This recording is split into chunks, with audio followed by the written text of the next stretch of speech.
satisfaction survey and in terms of service delivery. And during my tenure as well, we've built a lot of reservoirs. We've actually electrified informal settlement, which was a new thing. We've done so a lot for the communities during the first term of office of Mayor Mzwandile Masina. To be honest, in this new term of office, I was faced with turmoil of criticism, social media insults. There was a social media open just for me to be insulted. I must indicate that I'm the only city manager who was mostly insulted through social media platforms. Well, I think I have produced a lot of HODs. I've trained them, I've worked with them since the inception of the metro, including the chief of police, and I'm glad that I have left the city with capable men and women who can take the city forward.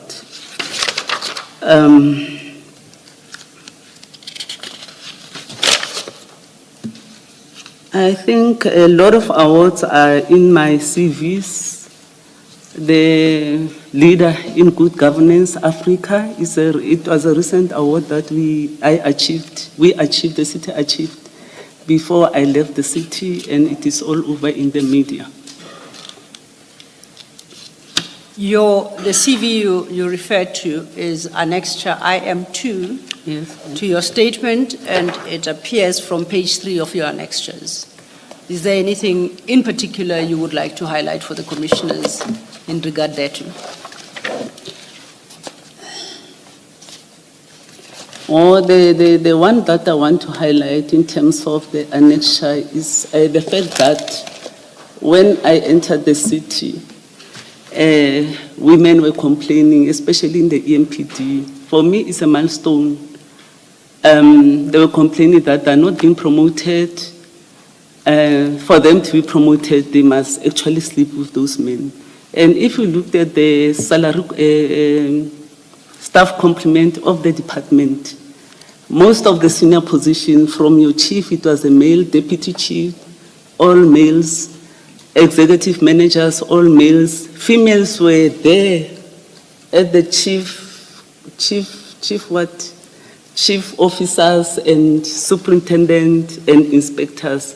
Those were the levels where women were actually kept.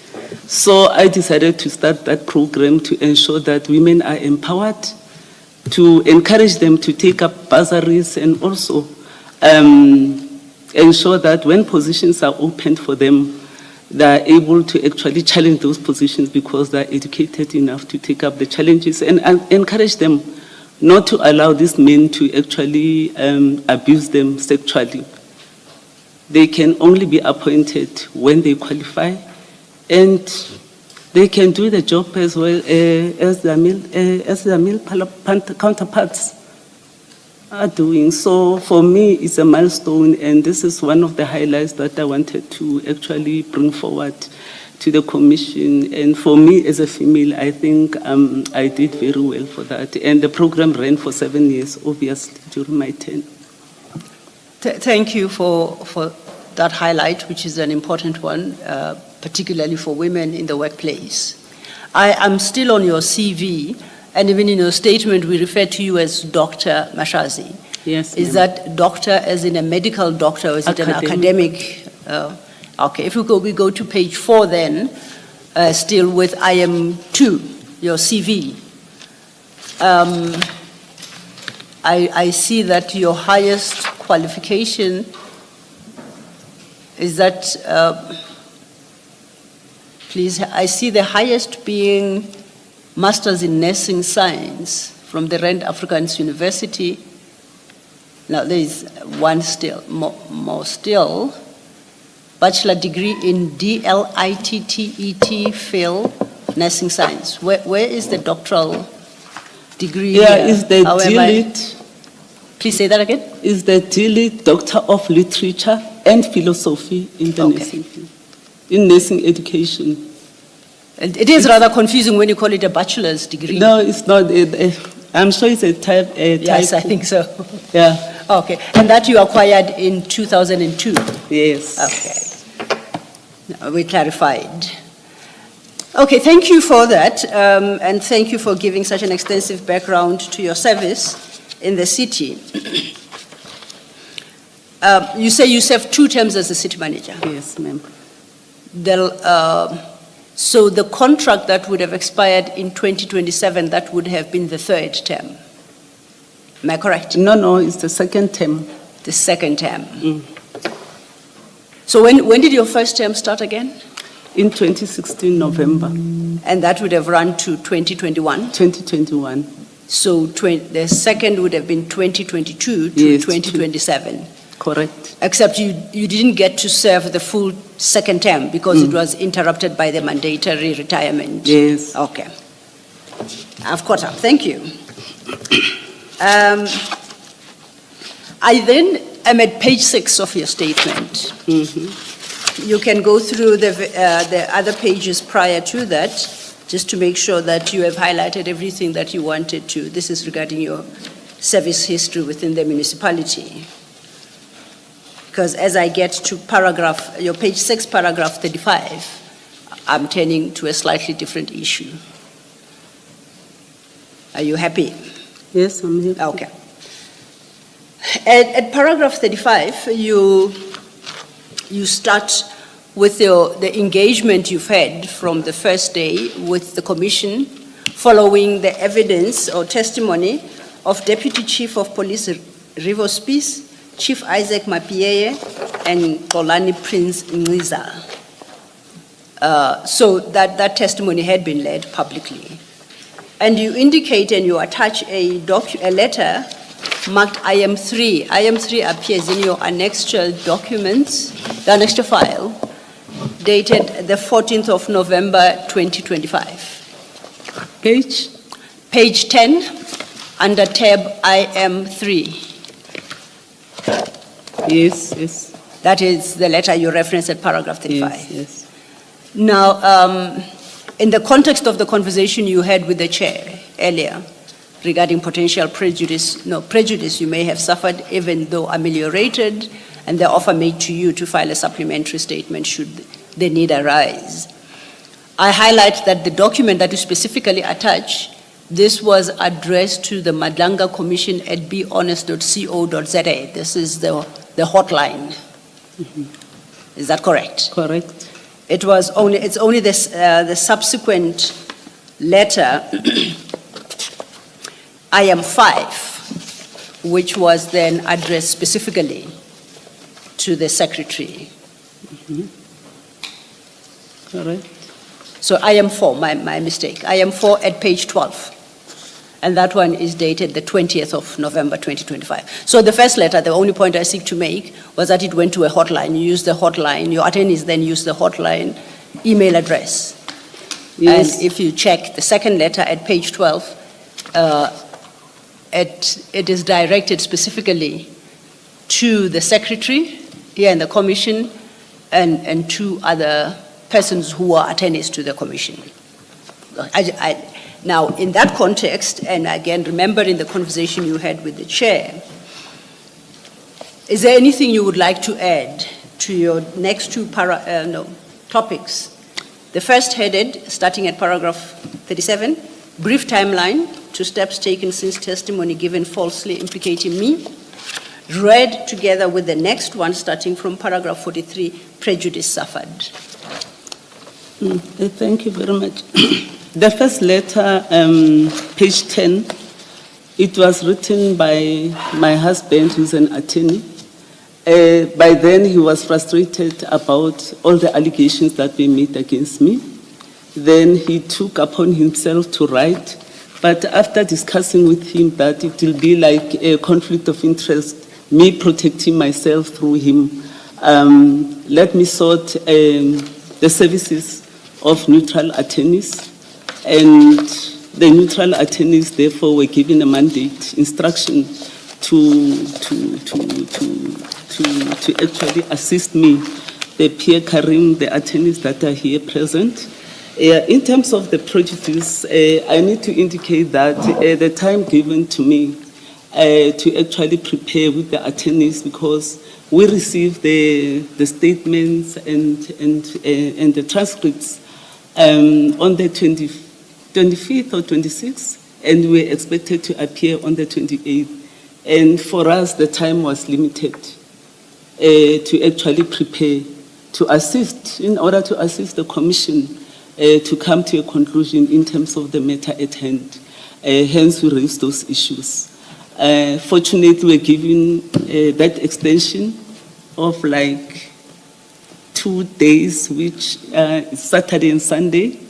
And my attorneys, I think they went to Sun City for their year-end function, and they had to come back. And obviously, as a pensioner, I had to wake up at 3, read documents and so forth. Like, my head is now cluttered from the pressures of this thing, but be that as it may, we are here and we are prepared to respond to some of the issues. We'll try to respond to the issues as much as we can, but we also appreciate the time that we are given to actually express our opinion in terms of the responses and the allegations that we made against me. Thank you for that, Doctor. I must say that we didn't have the opportunity, unfortunately, to have a year-end function in Sun City. And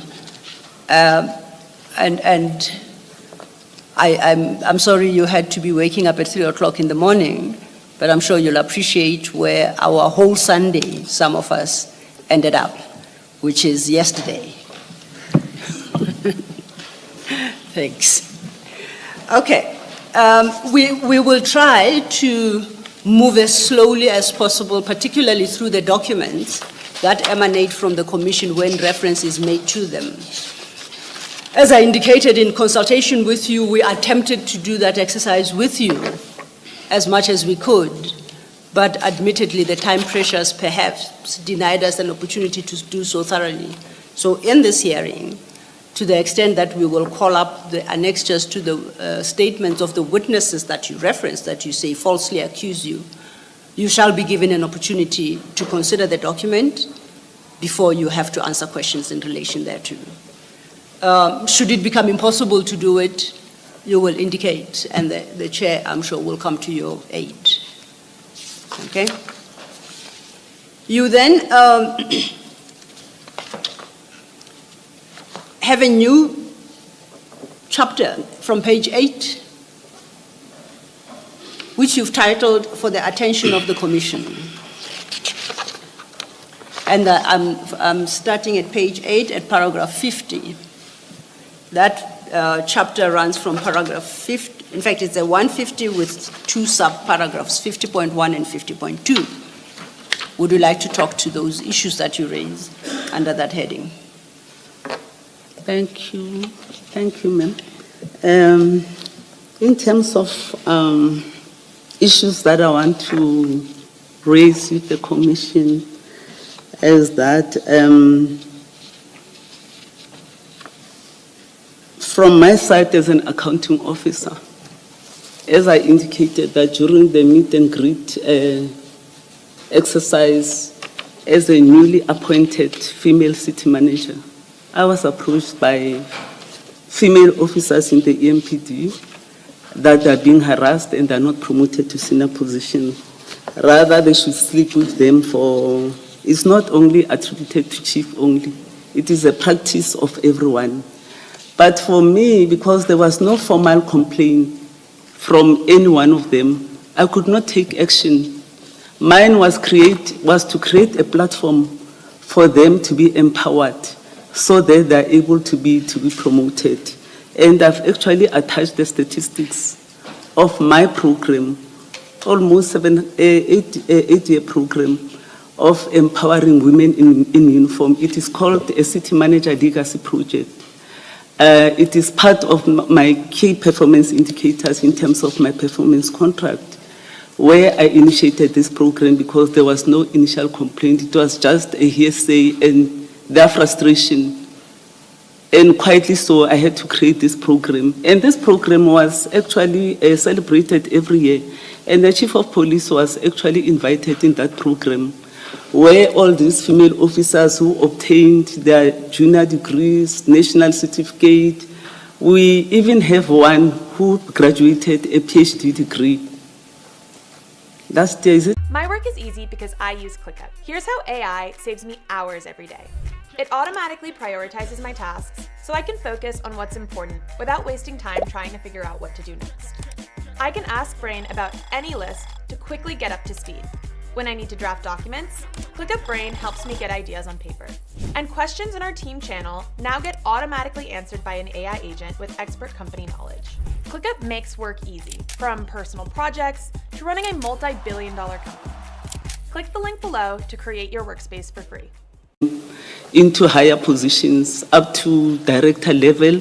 There was one that we attempted to appoint as a deputy chief of police, but she declined because the contract is a 5-year contract and she's a single parent. That is how far I wanted to go. And it is my wish, and it was my wish, and it is still my wish, that one day we should have a female chief of police, so that women are also given an opportunity to occupy senior positions, especially in the previously male-dominated environment. So we've done that exercise, but over and above that. Is it previously, or is it not still dominated by men? I've tried in that No, department. you're saying it's previously, as if now everything is on par. No, it's not on. It's not. But I've tried my best to All right. actually. I'm not criticizing you, Yeah. I'm just correcting your language in saying it was previously dominated by men. I'm not there, I'm not at the Guruleni, but I would imagine that it must still be dominated by men. That's the probability. Oh, thank you very much, Commissioner, for that. For that correction. Yes, the profession is still male-dominated, but as the then female accounting officer, I tried to actually normalize the situation, but I have not reached where I wanted to be. It was also reported to me that the chief of police, Isaac Mabeya, fathered multiple children with subordinates who were vulnerable to his abuse of power, including conduct amounting to sexual harassment, coercion, and rape. I will address this when I deal with question, is it question 10? Question 9. Where I was requested to submit his suspension letter. Is it 10? I think if you go overleaf at page 9, It's page 9, yeah. the last Those sentence allegations. of that first paragraph, you reference question 13 Yeah, of the statement, yes. all right. The pattern of behavior described is deeply troubling and reflects a systematic abuse of authority by the chief of police. And he used to call them amangilos. He calls them amangilos, like angels. Those who are angels, these are the ones who are actually promoted. And if we look at the promotion of Tepa, who actually testified here, you can see that she was promoted within a short period of time as compared to others who have more qualifications, who were there before her, who were appointed before her as EMPD officials. So for me, this kind of practice gave me sleepless nights. And I feel that with the program that I created, at least it alleviated some pressure from these women. But there are those who are actually part of the whole thing, whom he called angels or amangilos. I also record concerns relating to... Just to make sure I understand the point you are making here, are you saying that he had sexual relations with amangilosi or the angels, and that as a result, the angels would then be promoted? Exactly. Oh, okay. Or would be favored for promotion? Exactly. All right. Can I ask a follow-up question? Doctor, good morning. Good morning, sir. Are you stating that as a fact, or it's a rumor that you heard? I'm sure you were watching news in the last few weeks. You would have heard about a term called mabaribari. Ma? Mabaribari. It's not a mabarabara. I've been in the system. I know about these things. But I'm saying, are you stating it as a fact or as something that you heard? It's something that I heard, but he will answer and they will come, and if they're called, they can come and testify, those that have been abused. Classical example is about a witness that chief has been suspended for sexual harassment as well as rape. If that is a classical example, she'll come and confirm. But she requested that she wants to come and be interviewed by the commission, but outside camera. She doesn't want to be in camera because of her children and so forth. But she has prepared her file, and I think she has also written to be interviewed by the panel to indicate her treatment under the chief of police. So I will also talk to it when I address the issue of his suspension, how it happened. The letters from the doctors, I've attached them from her doctors, and the letters from the attorneys that represents her.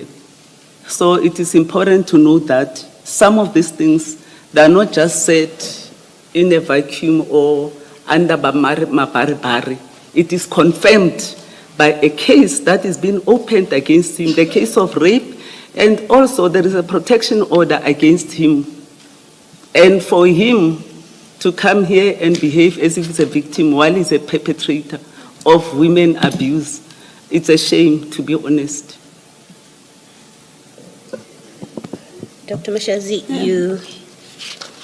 you speak in paragraph 50 and in your explanation of a wide-scale program. I want to talk to this one. This one, chief of police being chief of police. Can I just ask you my question, and then you can speak to what you want to speak to? I started to ask you a question, please. My question is, you speak of a pervasive problem, and in the plural, you say angels, and suggesting improper relationships. Is there a particular reason that you mention only Lieutenant Colonel Tipper, who testified in her testimony, spoke about you or your office at least? You are not mentioning anyone else as part of the crowd of people that you say the chief had improper relationships with. I want to focus my discussions and my evidence in terms of people who have been here and people who actually made allegations. Tepa, she was one of my protectors at some point, introduced by Chief, part of my team of protection. I had 8 males protecting me, and Chief withdrew one and introduced Tepa. And these other males were saying, but Mama, your office and your safety is actually questionable. Why do you allow Chief to bring this one? She's not going to help us. We need to be combat ready to protect you. Then I asked Chief, what is the reason of you? No, she's good. She's one of my angels. That is how he explained. He's one of his angels. And in terms of, if you go to Ekureni, they will tell you about Amangelosi, what Amangelosi means or angels means in terms of Chief's definition. So she is part of the angels here, of Chief's angels. Yes, you've said that. You've said she's one of the angels. My question to you is, she's testified against you. She said unflattering things about you. You are not mentioning anyone else by name of those angels. And what are we to make of it, that you speak specifically to someone who's testified against you? And I think you have just said now that, she comes here to pretend she's an angel, when in fact she's part of a network of people that are being abused by the chief. It may well be that is so, and I'm not saying that's not so because I don't know any better. It may well be. I'm asking the simple question that you mention her specifically, where you speak in the plural about angels. You're not mentioning anyone else. Is there a particular reason that you mention her and she happens to be someone who testified against you? Thank you for the question. I'm not mentioning her because she was part of the people who made allegations about me, but I'm speaking about her and confirm because her name is already here, and Chief has actually introduced her to me as one of his angels. That is the reason why I'm mentioning her alone. Okay. Can I just follow up on that? You also, on my question at least, you say at 50.1, you say it has been widely reported to me that Chief fathered children with subordinates. And in your oral evidence, you say you came to know that there was a problem in EMPD where you're not suggesting Chief is the only one. Chief Mapieye was the only one that is guilty of those kind of complaints. Correct. You're not suggesting that? Correct. Okay, but you're mentioning only him. I'm mentioning Chief because there's a case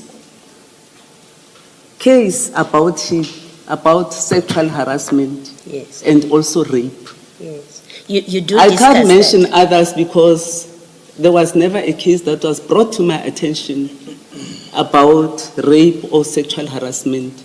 And I could not, as I indicated when I started that, I could not charge anyone about the practice in EMPD. Instead, as a female accounting officer, I decided to create a program to empower these women.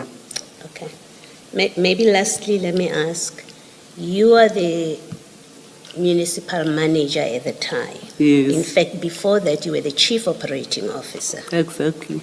And then you become the municipal manager. In one of those two roles, you become aware that there are problems in EMPD, but you do no investigation.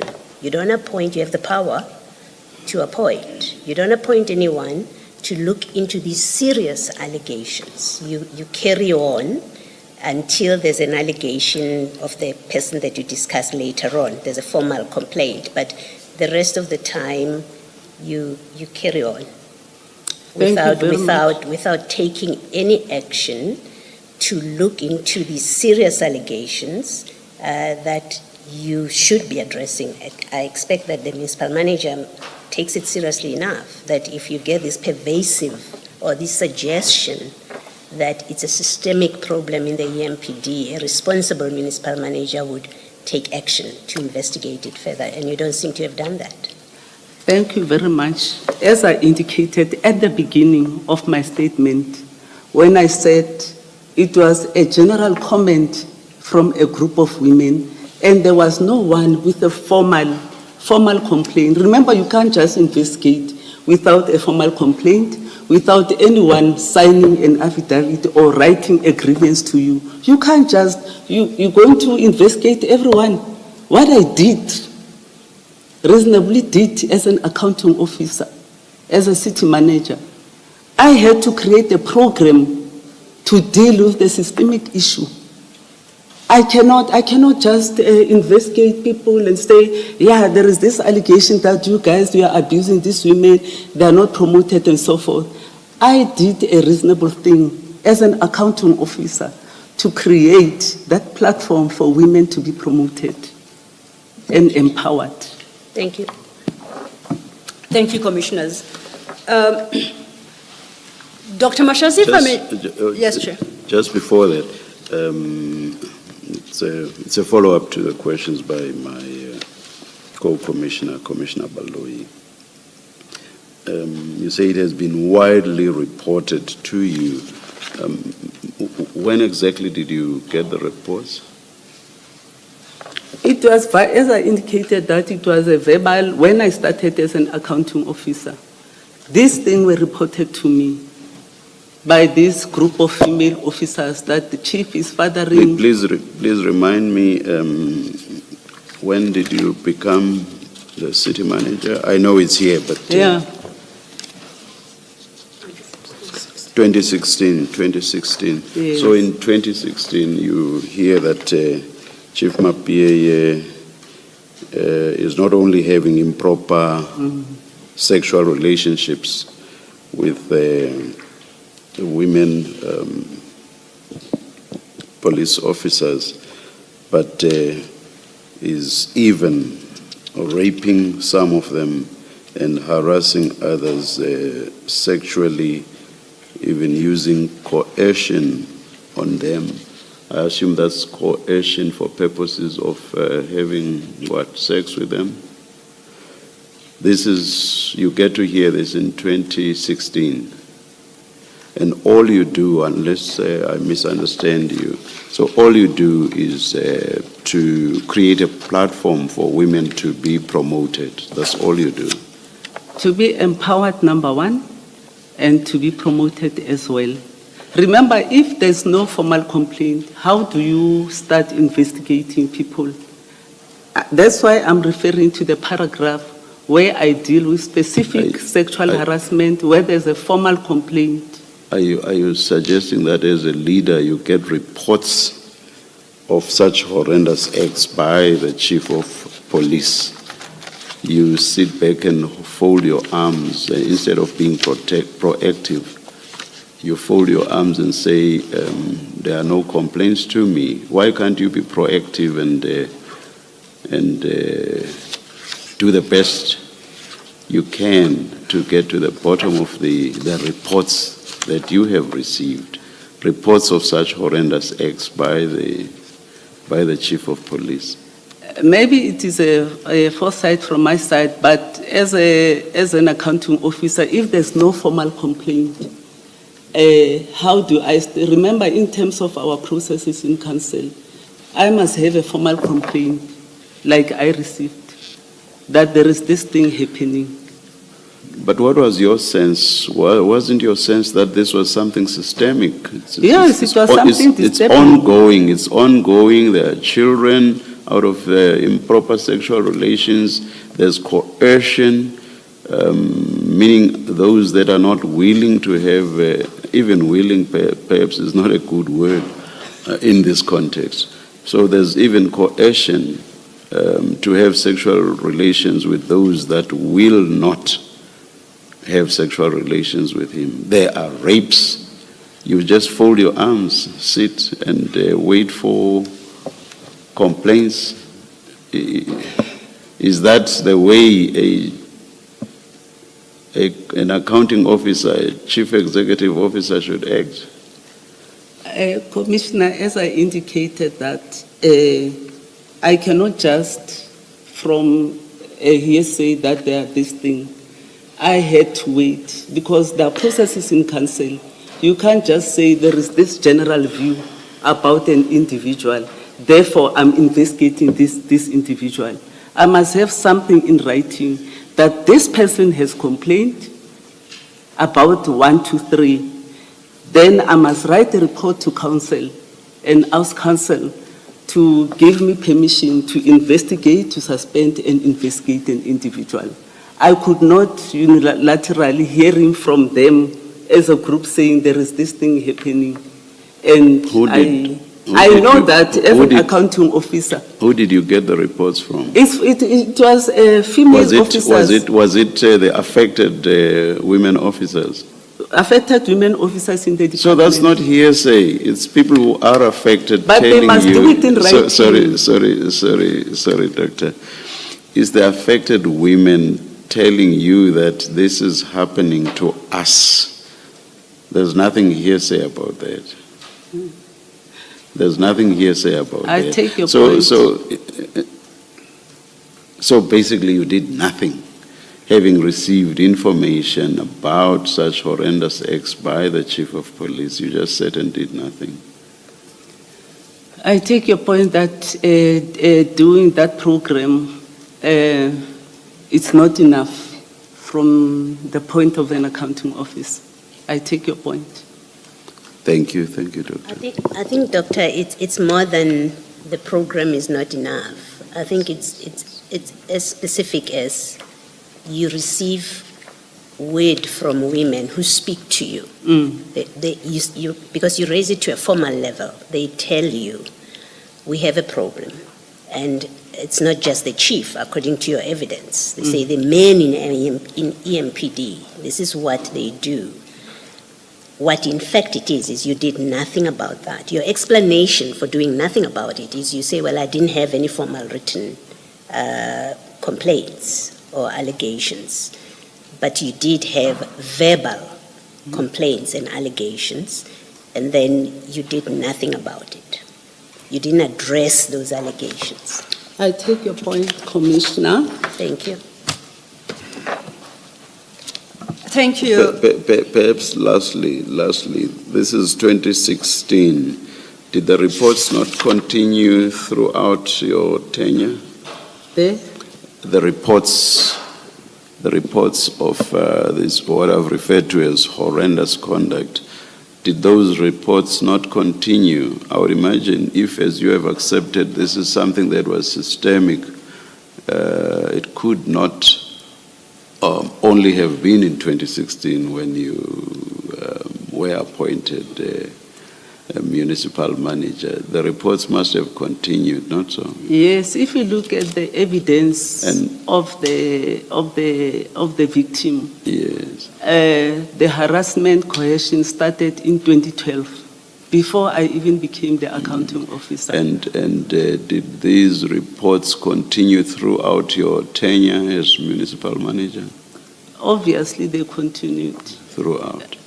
Obviously, they So, continued. meaning from 2016 all the way to 2025. Yeah, but You were receiving these reports continuously, and you did nothing about them. Save to create, what did you refer to it? Save to create the platform for them to be promoted, which does not, of course, address the issue we are raising. So throughout, from 2016 to 2025, you are continuously receiving these reports, which tell you that there's a systemic problem, and you do nothing throughout your tenure as municipal manager. what I did, and I explained, Commissioner, that Leave out, please. we have Yeah. processes in council, and like even now, I struggled to save the report of Chief of Police in terms of his misconduct. I struggled. I received a complaint. I'm specific to the systemic problem of the horrendous conduct of the Chief of Police and other senior men within the EMPD who were sexually harassing, raping, coercing with a view to having sexual relations, junior women officers. That's my focus, not other issues which may have arisen and which you may have addressed. That's my focus, and my question is, there is this systemic problem of which you are aware because, as you've admitted, there are continuous reports on it, and you basically do nothing with that issue, that horrendous conduct from 2016 all the way up to the end of July 2025, throughout that period. Commissioner, I take your point that just doing a program was not enough as an accounting officer while these things were systemic. I take your point. A more direct answer. So from 2016 to 2025, yes, I take your point. You did nothing. Yes, I take your point. All right. Except to create a platform for them. All right, thank you. Maybe, Commissioner, we need to understand the processes of council in terms of senior managers. We need to understand that you can't just take a report, because for you to deal with this thing, I must report to council that this is happening around a senior manager. And that report must be supported with a complaint. I know that from my side as an accounting officer, my hands are tied in terms of dealing with some of the issues. That's why I took a soft route of actually creating that program. I must write the report to council and say, Chief did 1, 2, 3, coercing, abusing, sexually harassing people, and so forth, because Chief accounts to me. Junior managers is Chief that must deal with that in the Department of EMPD. But in terms of him as a Section 56 employee, he reports directly to me. He's the only person that I can deal with in the department. So for me to write a report about him that he is doing 1, 2, 3, 1, 2, 3, 1, 2, 3, I must go to council, the very same politicians who are protecting him. I must go there. I'm trying to illustrate that as an accounting officer, your hands are tied, especially when you are a female, are tied in dealing with male chauvinism in local government. I would understand that if you had done something and had been rebuffed, but for you to sit, fold your arms from 2016 to end of July 2025, I do not understand that at all. If you had done something, I mean, these are very serious allegations, Dr. Mashazi, very serious allegations, and please do not misunderstand us. Do not think that we are defending Chief Mapie and the other senior men that you are making allegations against. No, we are not. But it's more about what did you do about it, on the assumption that the allegations are true. What did you do about it? That's where we are. Thank you, Commissioners. Thank you. Perhaps just to close out on that line of questioning, Dr. Mashazi, accepting the extent to which your hands were tied, as you have testified, is it fair then to accept that the pattern of abuse of women persists? There was nothing to stop it, so it persists and probably has gotten worse. Is that what you'd be telling this commission? No, you need to express yourself orally so that the machine can record your answer. Yes, ma'am. So it persists and it has worsened since. I can't say it has worsened. I can say there's improvement immediately after I introduced and empowered them and made them understand that they are not sex objects. Yes. They are equally qualified to compete with these males. Yes. For positions, and HR processes are pure. Okay, now, I think it's incumbent upon me to tease out some aspects of your paragraph 50.1. Mm-hmm. As the chair pointed out, these are very serious allegations. The conversation that we've had so far relates to the pattern within the city. But paragraph 50.1 specifically points to Chief Mapie. It's personal, as against him personally. Mm-hmm. Now, for the record, this commission is not out to impugn anyone's name or to judge anyone's sense of morality. And I would like to believe that neither do you approach this commission with that kind of thinking.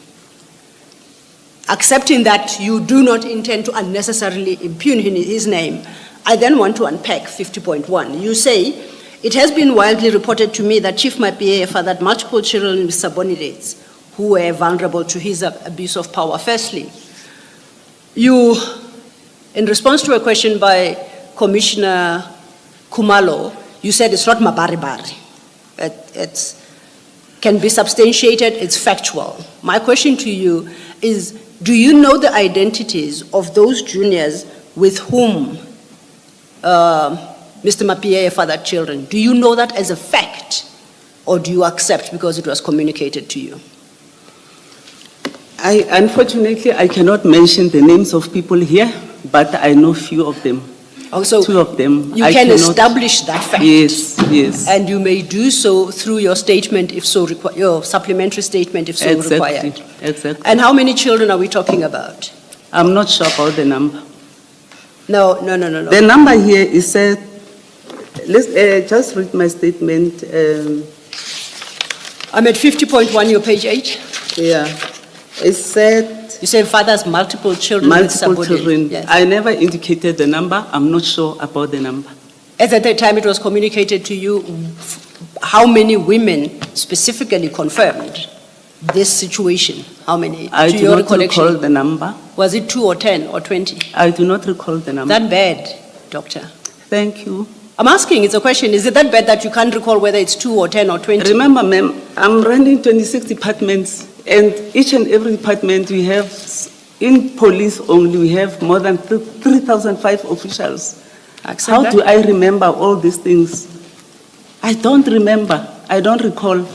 And obviously, I cannot be forced to say a number that I don't know. I appreciate And that. I don't want to lie to the commission, to be honest. Indeed. I pressed for that because you are not talking about a particular pattern where seniors father children with subordinates. You are speaking of specifically one person. And you have just indicated to the commission that you can give detail regarding those cases in your supplementary. That would mean you refer to specific people who confirmed to you as a matter of fact that it happened to them. But you say you don't remember whether it was 2, 10, or 20. I am more concerned about the second part of that allegation, where this fathering of multiple children is through conduct amounting to sexual harassment, coercion, and rape. So, do I understand you correctly that some of those children were fathered following a rape by Chief Mapie? Is that your statement to the commission? Can you repeat your statement?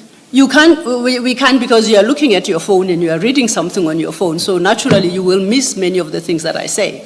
So we're going to have to make a decision how we run this. You are either with the commission and you are testifying before the commission, or you'd like some time to attend to your phone, I'm which is trying going to to get be. information from my phone. No, if you the need number. time to get information, kindly address yourself to the commission and request the time, and the time shall be given to you.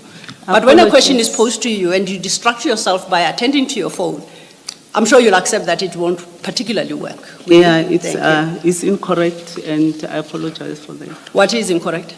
For me to be attending to my phone Okay. while the No, session is on. Apology accepted. The question was, the last part of that particular paragraph suggests that Chief Mapie fathered some, I take it, of these multiple children with subordinates through the act of rape. Is that what you're communicating? Yeah, there's a rape case opened against him. From which a child was born? I beg pardon? From which a child was born? There was no child born, Okay. but there's a rape case in terms of the testimony that is part of my bundle. That's a clarification I sought. So I Yeah. should not read sexual harassment, coercion, and rape to relate to the fathering of children. These are two separate allegations you make. Exactly. Okay. And before we get there, because we will get there, that's what you call your question 13. The example you give in your statement is a complaint by one subordinate. Dare I ask you whether there are more, if you know for a fact that there are more? And how many? Or you don't recall? I can confirm that there's one who came through. Okay. As I indicated that a group of them came and complained, but because there was no written statement and there was nothing, I was unable to act upon it. As I indicated that there are processes and my hands are tied in terms of reporting such behaviors. Okay, I'll accept that. Now I want to turn to the allegation at 50.2. And once again, it's directed specifically at Chief Mapie and does not, or the Chief of Police, and I take it it's still Chief Mapie, right? The Chief at the time. And once again, it is not an allegation to senior managers within the EMPD, it is specifically to Chief Mapie. My question here is, you say you accuse him of defeating the ends of justice arising from repeated instances in which complaints of misconduct reports were not acted upon or were actively suppressed. You see where I'm reading, 50.2. Yes. So, you have complaints and misconduct reports that are not acted upon or were actively suppressed. I take it by Chief Mapie. As the city manager, what did you do about that? Or were your hands tied again? No, this time around, Chief Mapeya was involved in an accident in 2014 where he broke his arm. And in terms of what happened, he stays in Brakpan. I had to go and see him. He was driving under the influence of alcohol, and the scene was cleared. And IPID never investigated this. And I think Advocate Kemu will talk more about the cases. Secondly, there was another accident. We'll get the case numbers, we'll send in terms of our statement, where Chief Mapeya was also involved in an accident under the influence of alcohol. And I am told that a child died out of that accident. And those were never... Second, the third one, Chief Mapeya, there was a woman whom he pushed, assaulted, and that woman opened the case, and subsequently IP took the case from the city, and that woman was forced to withdraw the case, and she made a statement. The fourth one is about the rape case of the victim who requested to be interviewed by this commission. The rape case was opened in June, and Chief received a protection order. I think, I've forgotten the month, will indicate in our protection order against, because he was continuously going to the vicinity or to the area or to the place of this particular victim. She ended Sorry to up- interject, you said June what year, please? If you It's recall. 20th, I'm not sure, we'll get the dates. Okay. But the victim will talk to the story herself. She continuously went to the area. But what is important in terms of defeating the ends of justice, and Chief working closely with some law enforcement agencies, that nothing happens to him. It is actually concerning that the rape case is opened and nothing happens to him. The poor victim is suffering and nothing is being said. In-state council is actually interested in ensuring that Chief is cleaned up. So The Chief is actually cleared from this thing, Chief, yes. because it was a battle for him to be suspended anyway. So my issue here is that if we have support from law enforcement agencies and from politicians, it means you are lucky. And lonely voices like ours, we do not get any support from anything. now, Just a moment. Dr. Mashasi, Yes, Chair. just so that I don't understand you. What is the purpose of this section of your statement? The purpose I'm is... trying to make sense of it because you have been invited to this commission to respond to allegations made against the Ekurhuleni Metro and EMPD and the extent to which you played a role in all those things. And then there is this section in your statement, and I'm not criticizing you. It is your statement. For my benefit, I'm just trying to understand. Is the purpose of this section to say that we must not believe the people who gave evidence here because they are also bad people? They have done the things you have mentioned in the statement.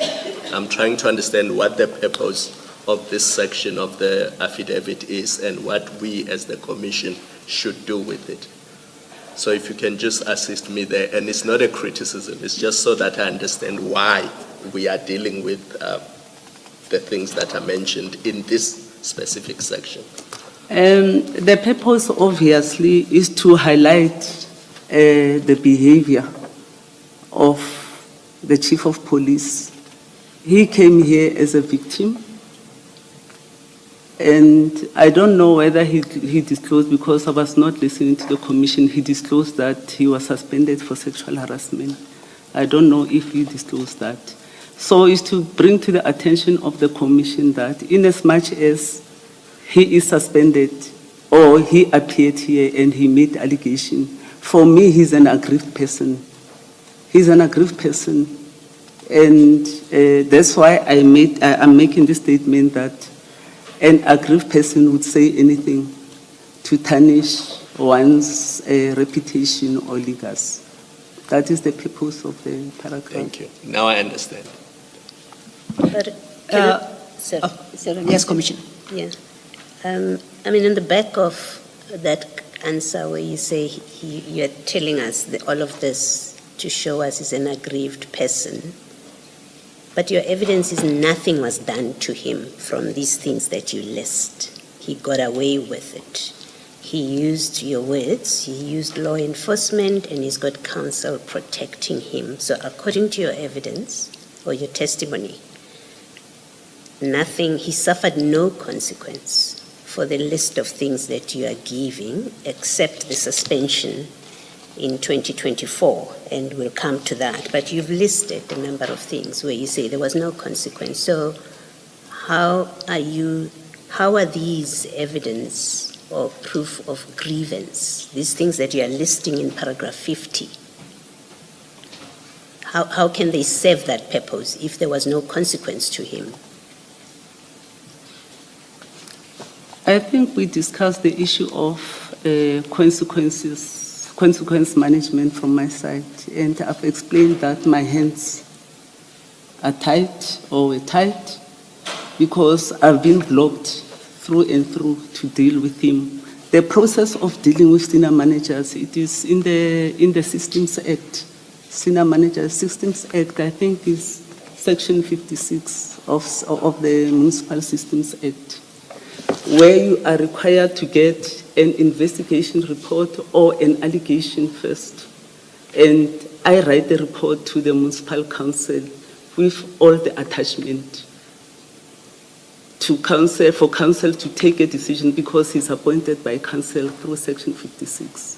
So my duty was to write the report to council with all the attachment, but by then I did not have attachment. Hence, it is viewed, which I accept, that I did nothing. But here, I'm trying to, as I answered Commissioner, that the purpose of this is to bring to the attention of the Commission that Chief came here to actually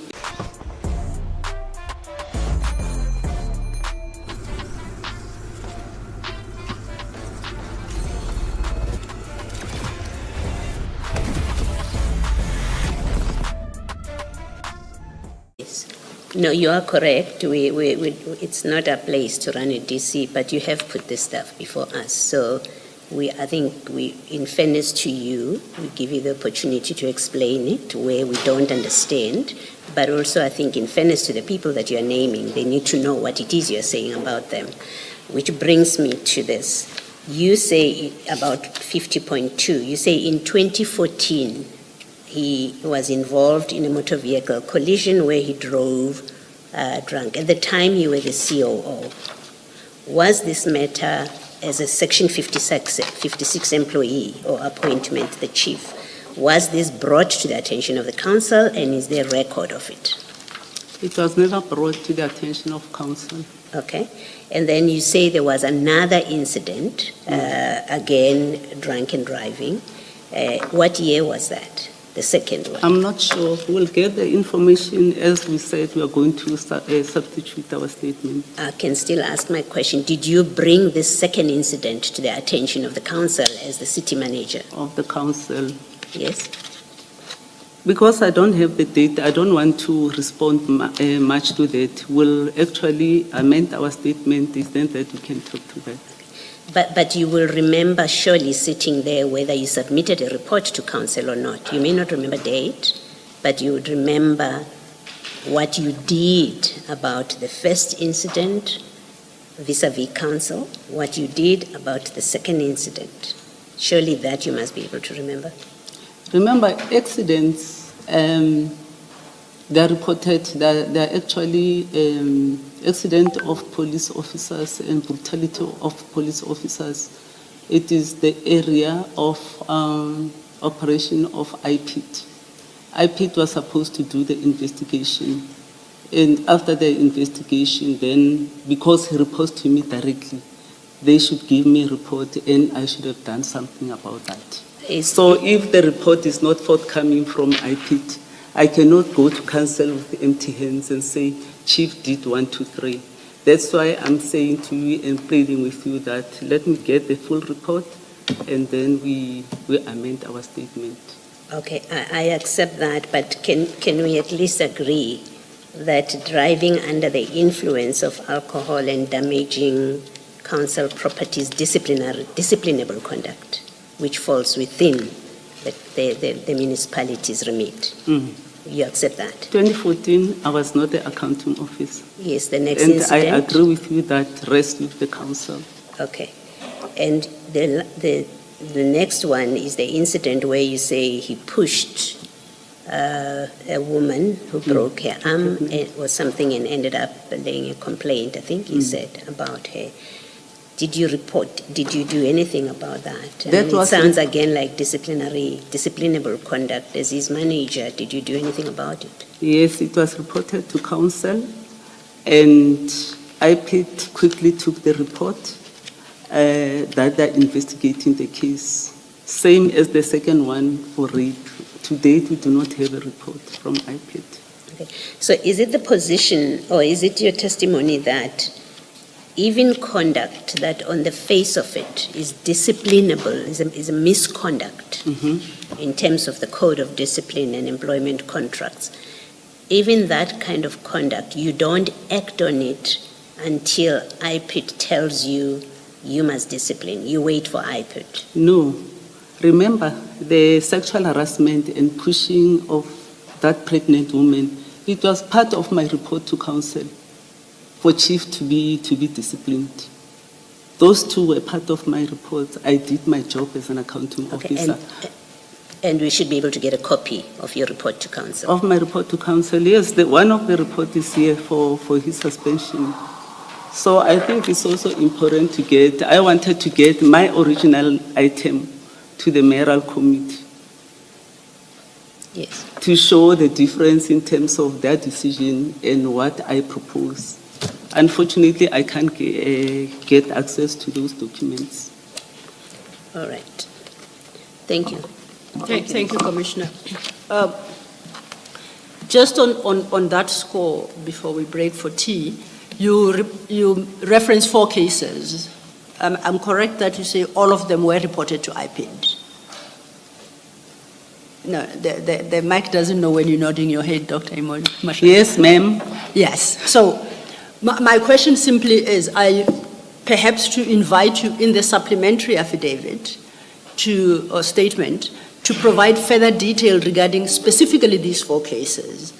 And my interest in them lies in the fact that the IPID failed to act thereupon.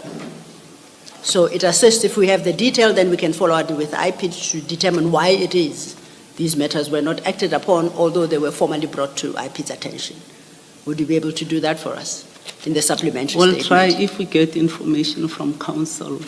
And on that score, I don't know, sitting here, whether you are able to, or perhaps in a day or two after you've conferred with your attorneys, in regard to the request I have made, whether you are able to identify documentation that you would potentially need to address that request.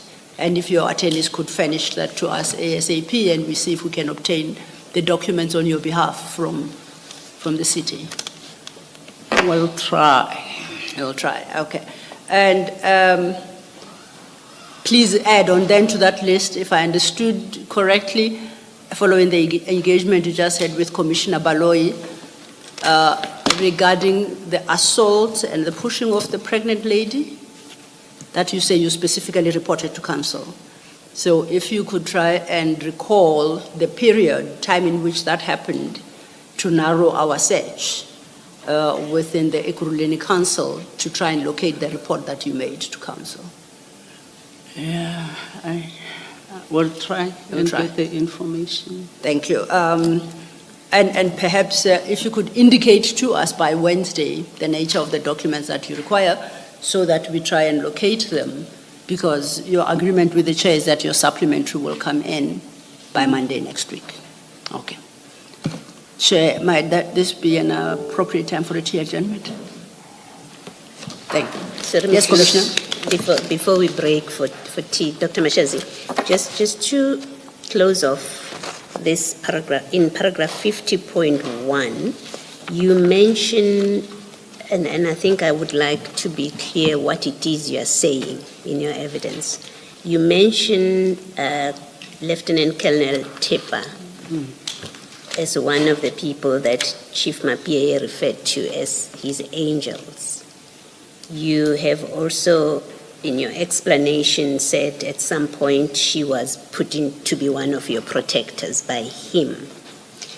But it is in a paragraph where you speak about her. It's in a paragraph where you say Chief Mapie had children with subordinates who were vulnerable to his abuse of power, including conduct amounting to sexual harassment, coercion, and rape. Just to be clear from your evidence, are you saying that Colonel Tepa is one of the people that you refer to as subordinates that have had children with the chief, that have been the victims of his abuse of power, coercion, sexual harassment, and rape? Are you saying that about her?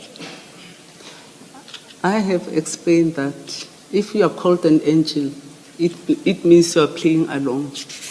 If you are not an angel, obviously if you are not called an angel, you will not play along with chief and agree to be abused, Yeah. sexually abused. I think we have to go past innuendo. This is very damaging if it is not backed up by facts. I'm happy for you to say it's fact, what you are saying about her, and you will give us evidence that backs it up. We won't stop you doing that. But if you're relying on innuendo because she's called one of my angels, and you say, therefore, she must have had an improper relationship with him, that is not permissible. So I'm asking you a direct question. Do you say it as a fact It's a that fact Colonel that Tepa had an improper relationship with Chief Mapie, and in particular, and maybe let me put it as specific as what I think you're suggesting, she had a sexual relationship with Chief Mapie. Is that what you're saying? exactly. And you have evidence of that you will include in your supplementary statement? Evidence of them having an affair. Did you ask for evidence from Olani? No. No. Ma'am, did you ask evidence from Nweza when he said, I have extramural activities with Mkhwanazi? I'm asking you the question. You don't ask me questions. I ask you questions. So I have no comment. May I please speak? You are a witness. You have to allow me to speak, and we will give you the chance to answer. You make very serious statement about Colonel Tepa. I'm not speaking about anybody else at this point. I'm speaking about Colonel Tepa. You make a very serious allegation about her. And what I'm asking of you is, if you know as a fact, can we have it in your statement if it is a fact? Because Colonel Tepa will have to deal with this. Thank you very much, ma'am. Colonel Tepa herself also, she said, I have a close relationship with Mkhwanazi. And I never, in the statement, you asking, or the commission asking them, that do you have evidence that I have a close relationship with Mkhwanazi? Okay. So it's the same answer, ma'am. All right. Thank you for that answer. Chair, before we stand down for tea, may I just ask one question to the witness? Dr. Mashazi, I understand, particularly with reference to your last answer, that it was suggested by one of the witnesses that you had a close relationship with Mr. Mkhwanazi. Do you equate that to a claim by you?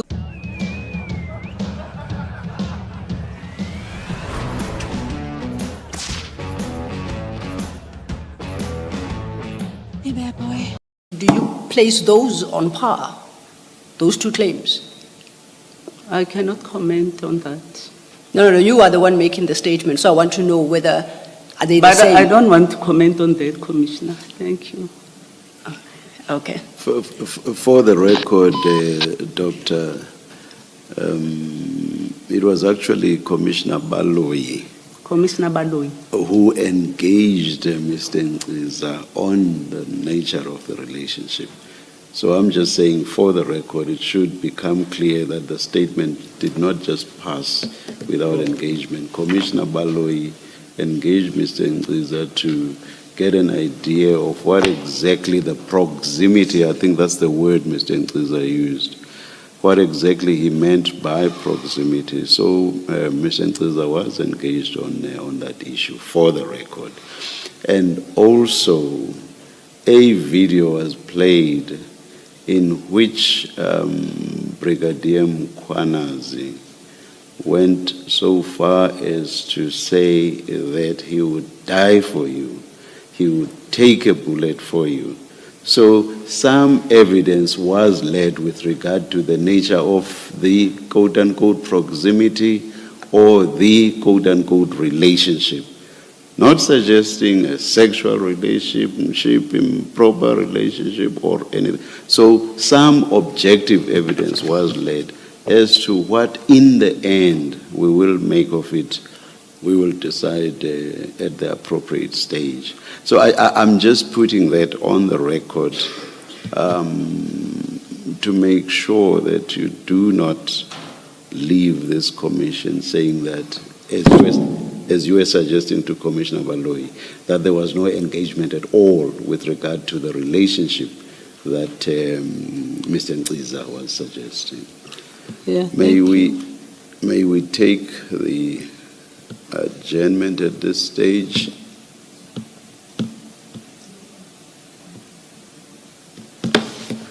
And resume at 11:25. Let's adjourn. Thank you, Chair.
Yes, Ms. Sello. Thank you, Dr. Mashazi. You may have a seat. Thank you. Chair, I'm about to turn to a new chapter. Is the previous one exhausted? Dr. Mashazi, we are now at your page 9 of your statement. And we start with the heading structure of the statement.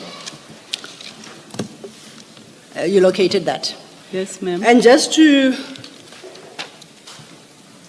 as you state in your paragraph 52, you say one of the documents furnished to your attorneys, which you attach as IM6, and IM6 is to be found at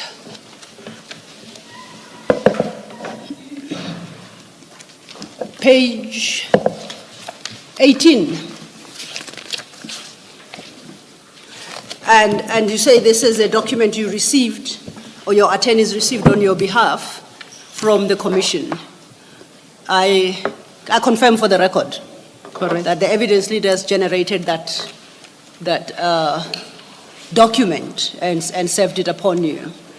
Attached to that document, you indicate that attached to that document was a specific list of issues to be addressed by yourself in your statement, and there's a total of 13 issues raised with you. So insofar as the structure of your statement is concerned, do you confirm that it follows the questions as listed, so you answer each question in turn? Is that correct? Correct. Okay. I just wanted to explain that to the extent that the commissioners might believe you are addressing yourself to an issue that they may for some reason deem irrelevant, that you are answering a question specifically posed to you by the evidence leaders. Okay. And if you may remember, if you agree with me or disagree with me, you don't nod or you don't shake your head, because the microphone won't pick up the answer. So just to remind you each time to please verbalize your answer. Against that understanding then, we turn to the first, what you call point 1, following paragraph 54.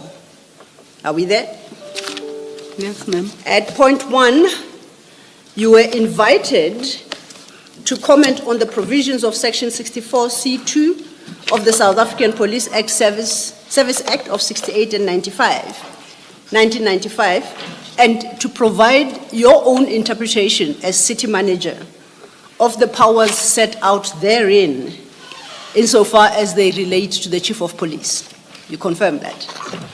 Your answer to that specific question then starts at paragraph 55. If you could take the commissioners through your response.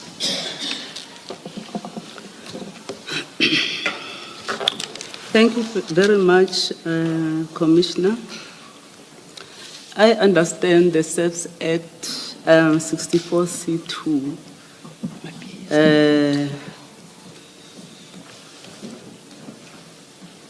of 1995 is that the Municipal Council will appoint a municipal police service, and the executive head of that would be the chief of police, and the accounting officer will be the chief executive officer. Therefore, the powers of the chief of police are subject to the directive of the chief executive officer, which is the accounting office. Okay. Apologies. You proceed then from paragraph 56 to reference the systems of delegations, and you have attached an excerpt from the Municipal Systems Act number 32 of 2000. That excerpt you have annexed as IM8, if you go to the annexures bundle. IM8 at page 29.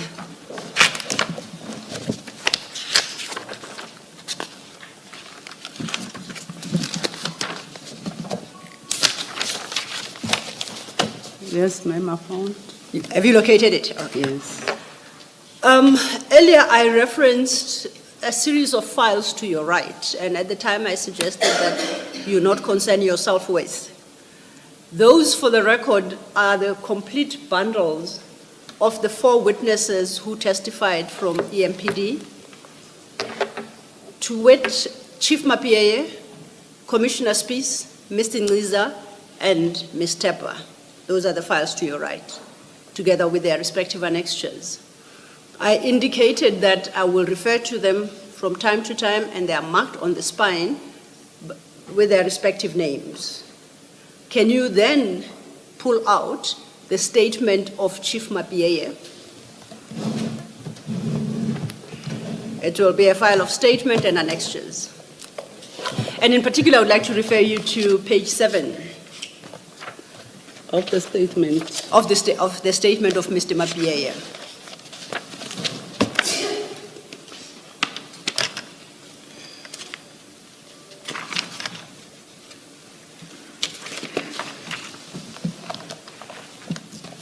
And I refer to page 7, paragraph 21, for convenience purely, because Chief Mapieye quoted section 64C2 in full, which is the section that you are engaging with under this heading. Yes, ma'am. And you will see from that quotation that it provides that the executive head, and you'll confirm that the executive, reference to the executive here is the Chief of Police. Yes, ma'am. Subject to this act being the SAPS Act, and a few other prescripts, exercise control over the municipal service and shall, amongst other things, and then it lists, let's say, his powers and duties. Do you confirm that? Yes, ma'am. Thank you. Do you confirm that section 64C provides that the Chief of Police is appointed by council and reports to council through the city manager? That's correct. With that understanding, therefore,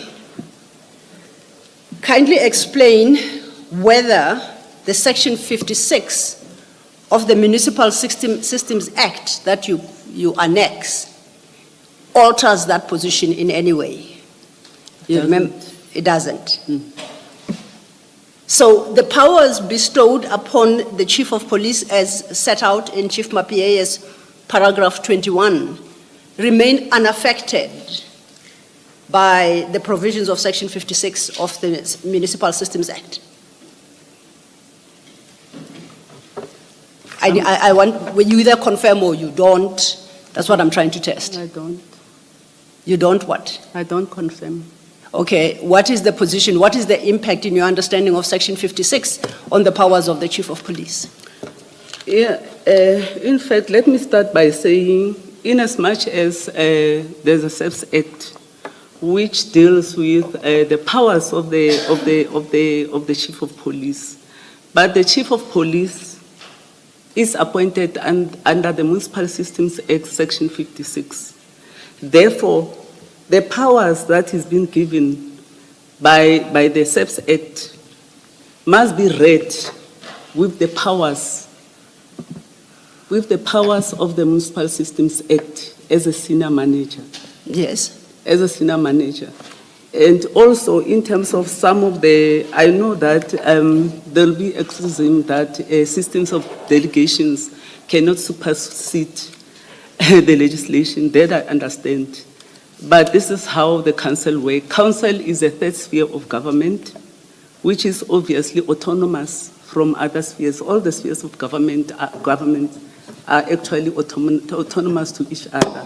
For instance, in council, we have our own legislation, like your Municipal Systems Act, your Structures Act, the Municipal Finance Management Act, but we do take cognizance of certain acts that affect different portfolios within council, like your Health Act, which affect the social health and social development, and the SAFS Act that actually affects the operations of police. I hear some saying that the two acts must be read together. And in terms of the statement here that I usurped his powers, it cannot be true because I operate under the Municipal Systems Act, and the council has approved delegations, and also Section 56 is clear in terms of the powers of the senior managers or the powers of the accounting officer.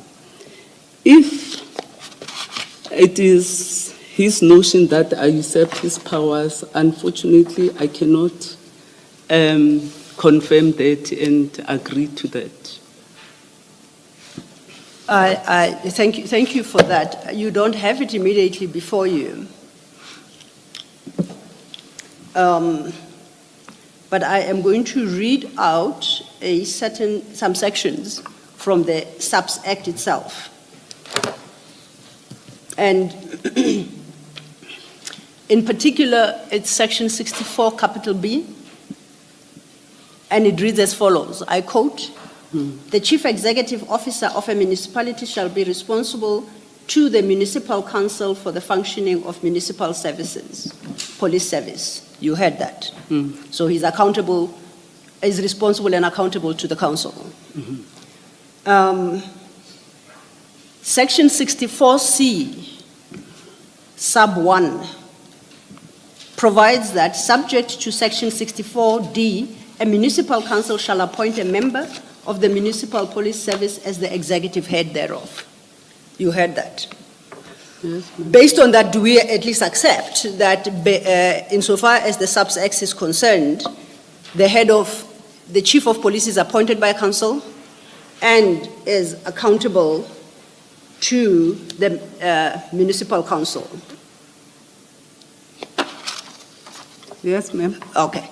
Then I want to refer you to your annexure IM 8 at page 29 to point out whether the difference between the two sections, section 64C read with 64B and of the SAPS Act and section 56 of the Municipal Systems Act is as follows. If you could turn to your page 29 of the bundle.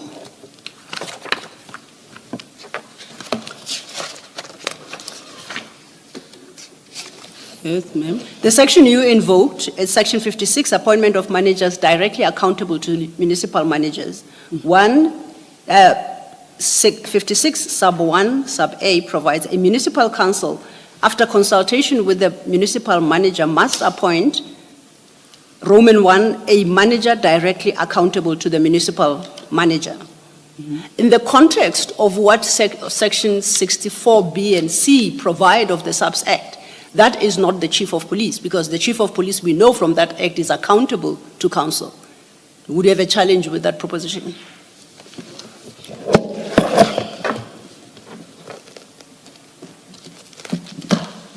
The Municipal Systems Act, as I understand it, and the SAPS Act, as I understand it, it says the executive head, the head will be the chief of police.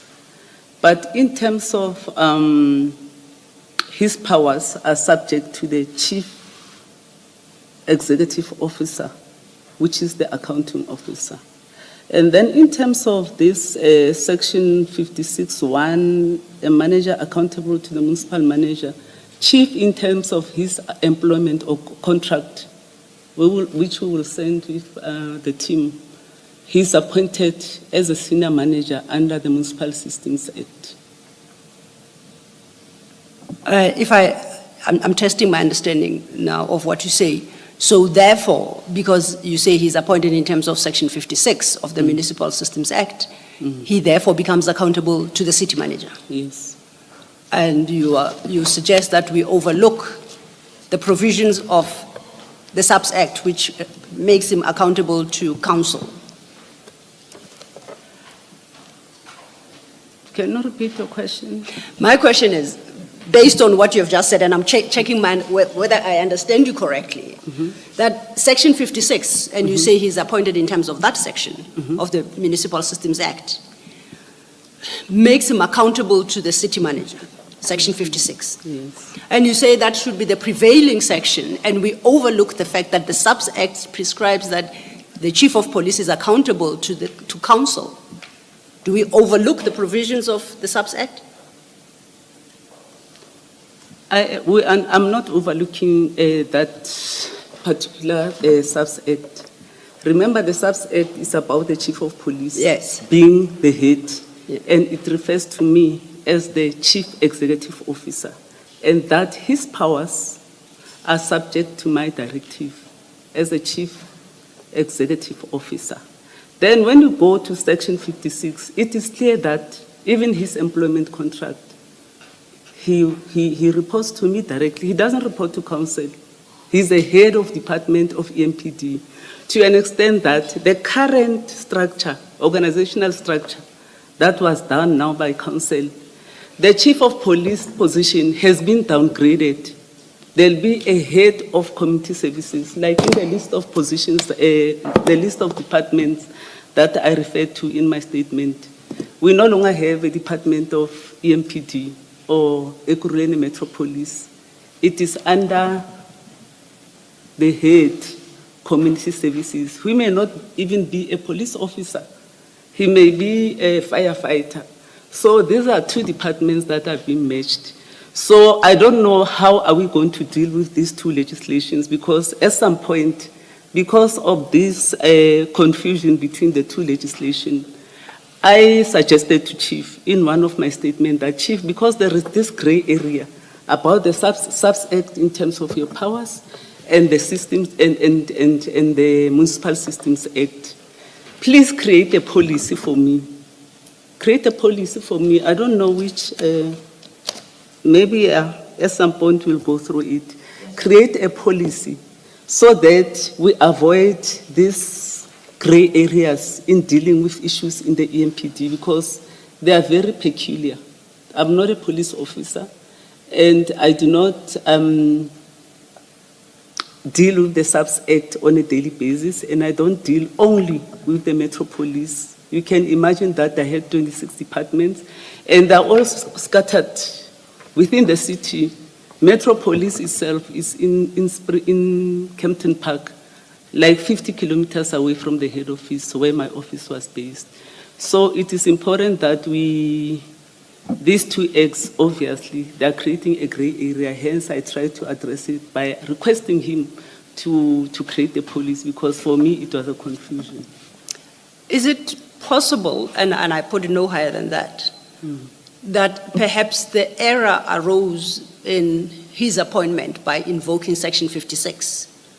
Is it possible that in appointing him, the council relied on Section 56 Yes. when it ought to have relied on Section 64? Is that possible? Yeah, it's possible. Okay. Now, you say you recognize the conflict between the two because they deal with an important issue, which is the final repository of the power. You have a legal department within the city, I accept. Is that correct? Did you inquire from the legal department, or did you request an opinion to address specifically that conflict? Because I don't see how the chief of police, who is not a lawyer, to my understanding, would have assisted you. Did you direct perhaps a request to the legal department? Well, the issue of conflict in terms of the SEPS Act as well as the Municipal Systems Act will remain a gray area for council. It's council that is supposed to actually take into cognizance the existence of this act. And one may argue to say that this has been our general argument, that Chief was appointed under Section 56 of the Municipal Act, not under the SEPS Act. And he draws his salary from the Municipal Systems Act or from council, municipal council, that has created systems of delegations that, that is governed through the Systems Act. So it's something that needs to be addressed by council, to be honest.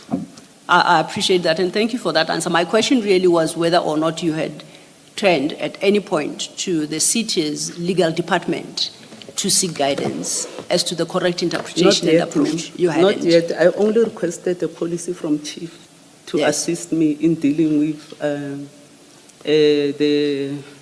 the challenges that we face between the Systems Act and the SEPS Act in terms of his powers.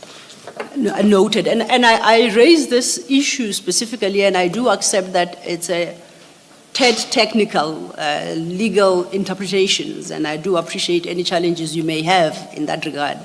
But I raise it particularly because it informs a number of decisions that you subsequently took that we will be dealing with.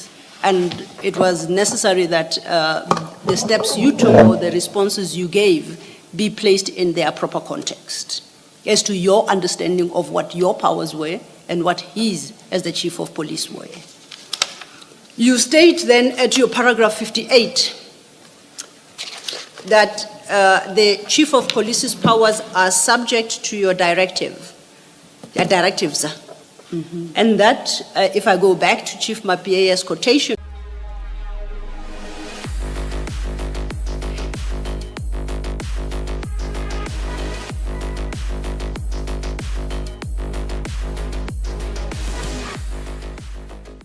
control over the municipal police service and shall, and then enumerates the powers granted him. Now you say those powers enumerated there, the Chief of Police must exercise subject to your directives. My question is, what impact did you understand any directives that you issue to have on those powers set out in 64? Does it strip the Chief of Police of the powers because you so direct? Or what is the impact of the directives? Because you say his powers are further subject to my directive.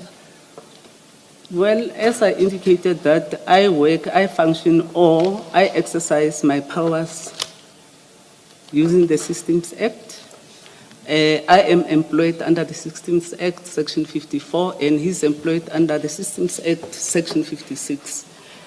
So in terms of the powers, from those powers are actually interpreted as and when there are challenges. For instance, there was misunderstanding about the appointment, and I relied on the systems of delegations as well as the Systems Act.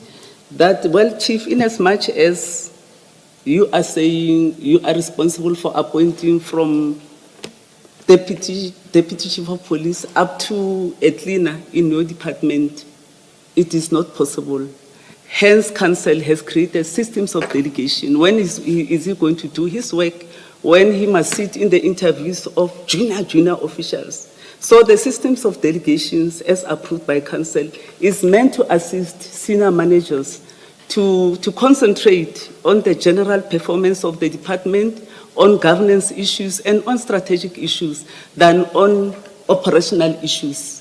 So that's why I relied on the systems of delegations, because I'm actually subject to actually adhere to them, as well as him, because he is appointed under the Systems Act, Municipal System Act. He's not in the. Okay, fine. Let me stop there. Okay, thank you for that. I'm interested in your understanding of the effect of your directives on the powers of the Chief of Police as listed, and I'll give you an example. Sub B of that section 64, capital C, sub 2, stipulates that subject, of course, to the Act, to national standards, and directives of the Chief Executive Officer of the municipality, the Chief of Police shall be responsible for the recruitment, appointment, promotion, and transfer of members of the municipal police service. Police. And am I correct to understand that's a reference to men and women in uniform who are the police? So if the Act says he is responsible for that function, I want to understand, to get your understanding as to the effect of any directives you may issue as city manager on that power. Can you strip him of that power, as you understood things? As I understand, I used the systems of delegation that actually explains the powers of the chief, which level can he appoint. He is, in terms of the systems of delegations approved by council, he is only responsible to appoint his deputies, and his deputies are delegated to deal with the lower levels and the executive managers, etc., etc. In terms of, I relied on the systems of delegation. In as much as there is this notion that I usurped his powers, but I worked with documents that council uses. Remember, we are both appointed by council. In as much as he has this SAPS Act that gave him powers. Hence, I said there is a gray area between the two legislation, which at some point council needs to actually acknowledge and correct some of these things. Remember, as an accounting officer, you are appointed in terms of the legislation, and you must abide by that legislation, which is the Municipal Systems Act, and also the systems of delegations which are approved by council. I cannot go outside that in terms of my directive. I understood. Thank you for that. But just to close on that topic, when we, at paragraph 58, at page 11, you state his powers are further subject to my directives. That is a reference to his powers in terms of the SAPS Act, not the Municipal Systems Act, correct? Both. Okay, I'll accept both. Can I try again then to say, what does your directives do to his powers? Can you change his powers? Can you strip him of his powers? I can't. Okay. So your directives would never have that effect, whether the powers derive from the Systems Act or the SAPS Act. Exactly. Thank you. Can I just clarify Yes, this? yes, Commissioner. Dr. Mashazi, it requires a yes answer, and you can elaborate if you so wish. My understanding of your evidence is that to the extent that you participated in recruitment, appointment, transfers within the municipal police, you believe that you were acting in terms of the powers conferred upon the Municipal Systems Act and the systems of delegation. Whether you are right or wrong, that's a separate issue, but you believe that these two instruments permitted you to do that. Yeah, thank you very much, Commissioner. I never participated in the employment of junior officials. I only participate in the appointment of HODs. That is a legislated powers in terms of the Systems Act, that the accounting officers shall be the chairperson of the panel to appoint senior managers, including chief of police. Then, when you go to the delegations are clear. Then, such powers from the municipal accounting officer are further sub-delegated to the HODs, which is now chief of police. Chief of police powers are delegated to appoint divisional heads, which are his deputies. Then, further to that, I've attached a copy. Deputies are responsible to appoint the next level. So, meaning at the inspector level, the lowest level, it will be your superintendent who are going to be delegated, who are delegated to appoint those junior officials. I do not sit in the interviews of junior officials, including the divisional heads. The divisional heads, chief sits there as the chairperson of those panels, including the appointment of General Mkhwanazi. He said there. You say you did not take any powers away from him. No. You simply followed the Municipal Systems Act and the systems of delegation. Correct. So it was not you taking powers away from him. Correct. Thank you. Thank you, Commissioner. Yes, Commissioner Kwalo. Dr. Mashazi, just to make sure that I understand, I'm looking at this delegation document at page 27 of the bundle. That's IM7. I just want to make sure that I understand I'm reading it correctly. Can you raise your voice? Page 27 of the bundle, it's IM7. Yes. And I just want to make sure that I understand it correctly.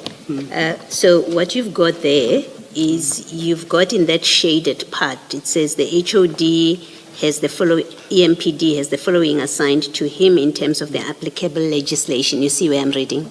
Yes. Okay.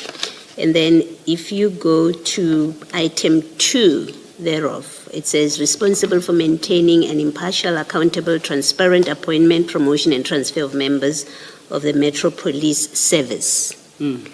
If you go to the column with delegation, where the heading is delegation, you see what I'm saying, where I'm reading? Yes. Am I reading it correctly to say that that power in 2, he exercises it in respect of divisional heads? Is that the way to read it? Yes, ma'am. Okay. And then when you go to 3, item 3, which says responsible for recruitment, appointment, promotion, and transfer of members, subject to applicable law, that applies to divisional heads and executive managers. Correct. And then lastly, responsible for the discipline of the municipal police service, that applies to divisional head, executive managers, and managers. So he's got the power over those people. Yes. Okay, thank you, I understand. Thanks, Mr. Thank you, Commissioner. Thank you, Dr. Mashazi. That then brings us to the end of question 1. And I would then like to invite us to consider question 2. For that purpose, I think you can close the file containing Chief Mapie's statement. You can put it aside to make some space for yourself. You deal, question 2 inquired from you as to your knowledge of and a role, if any, in the conclusion of 2 memoranda of agreement by Brigadier Mkwanazi on behalf of the city of Ekurhuleni, and invited you to give comments. Do you see that? I'm at page 11 of your statement. Verbal. Do you see where I am in your statement? Yes, I see. And following paragraph 58.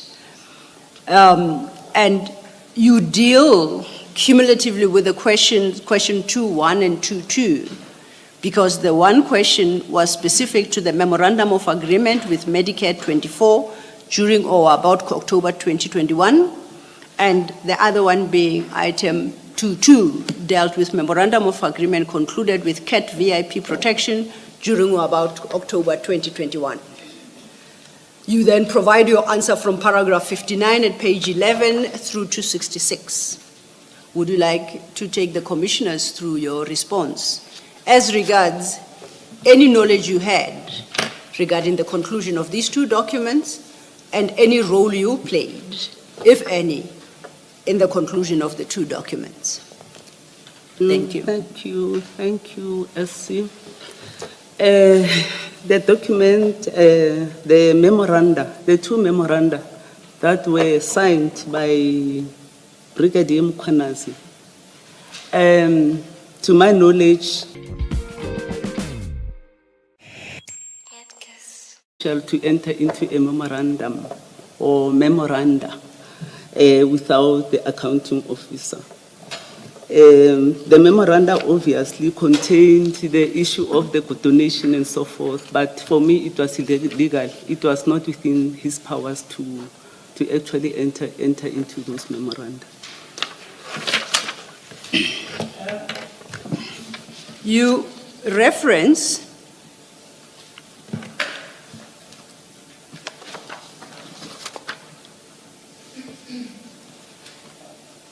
annexures IM 9 and IM 10, which appear in your annexure bundle, page 9 and page 31, my apologies, and page 32, respectively. Your bundle file. I'm checking. It should have your name on the spine. And read annexures. Have you found it? It should have your name and a file with your name on the spine, headed annexures. And I'm referring you to annexures 9 and 10, which appear at page 31 and 32 respectively.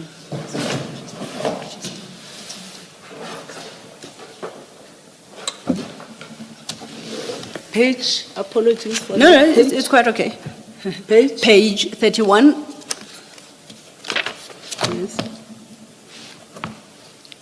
Page 31, yes, ma'am. please confirm that that is marked IM9, Yes. and it's an email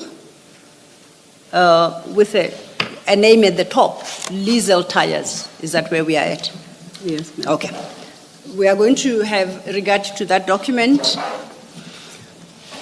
And the following one, which is IM 10, and then you annex the two memoranda as IM 11 and IM 12 respectively. Okay. Now, you indicate in your statement, and I think you have confirmed now in oral testimony, that you had no knowledge of the conclusion of these documents, these memoranda. You played no role in their conclusion. You state at paragraph 63, the first time I saw, and at page 12, the first time I saw signed versions of the memoranda was on 26 November 2025. Is that correct? No, Dr. Mashazi. I beg your pardon? We have to be verbal in our responses. Correct. Thank you. Now, you specifically call them signed versions. Does that suggest you have seen unsigned versions? Yes, I have. Where have you seen them? It was through communication between, I think it was in the iPad report. I don't recall, but we will check and verify. Because you have annexed IM 9 and IM 10 at paragraph 65, and we said IM 9 starts at page 31. That's an email. And this, as I read it, is an email from Jermaine Fortain. It's dated the 24th of October 2021. Do you see where I'm reading? And it reads, "Good day, Liesel. For attention, if the chief," I guess that's off. "Draft proposal accepted by Medicare 24, yet to do some amendments." You see where I'm reading? Am I reading this correctly, that this particular email had attached to it the two memoranda?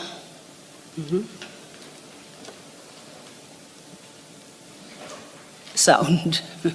Yes, ma'am. Is it the two memoranda that were attached to this email? Yes, ma'am. Okay. Now, you suggesting that that email forwarded the unsigned memoranda. Is that what you are saying, or am I misunderstanding you?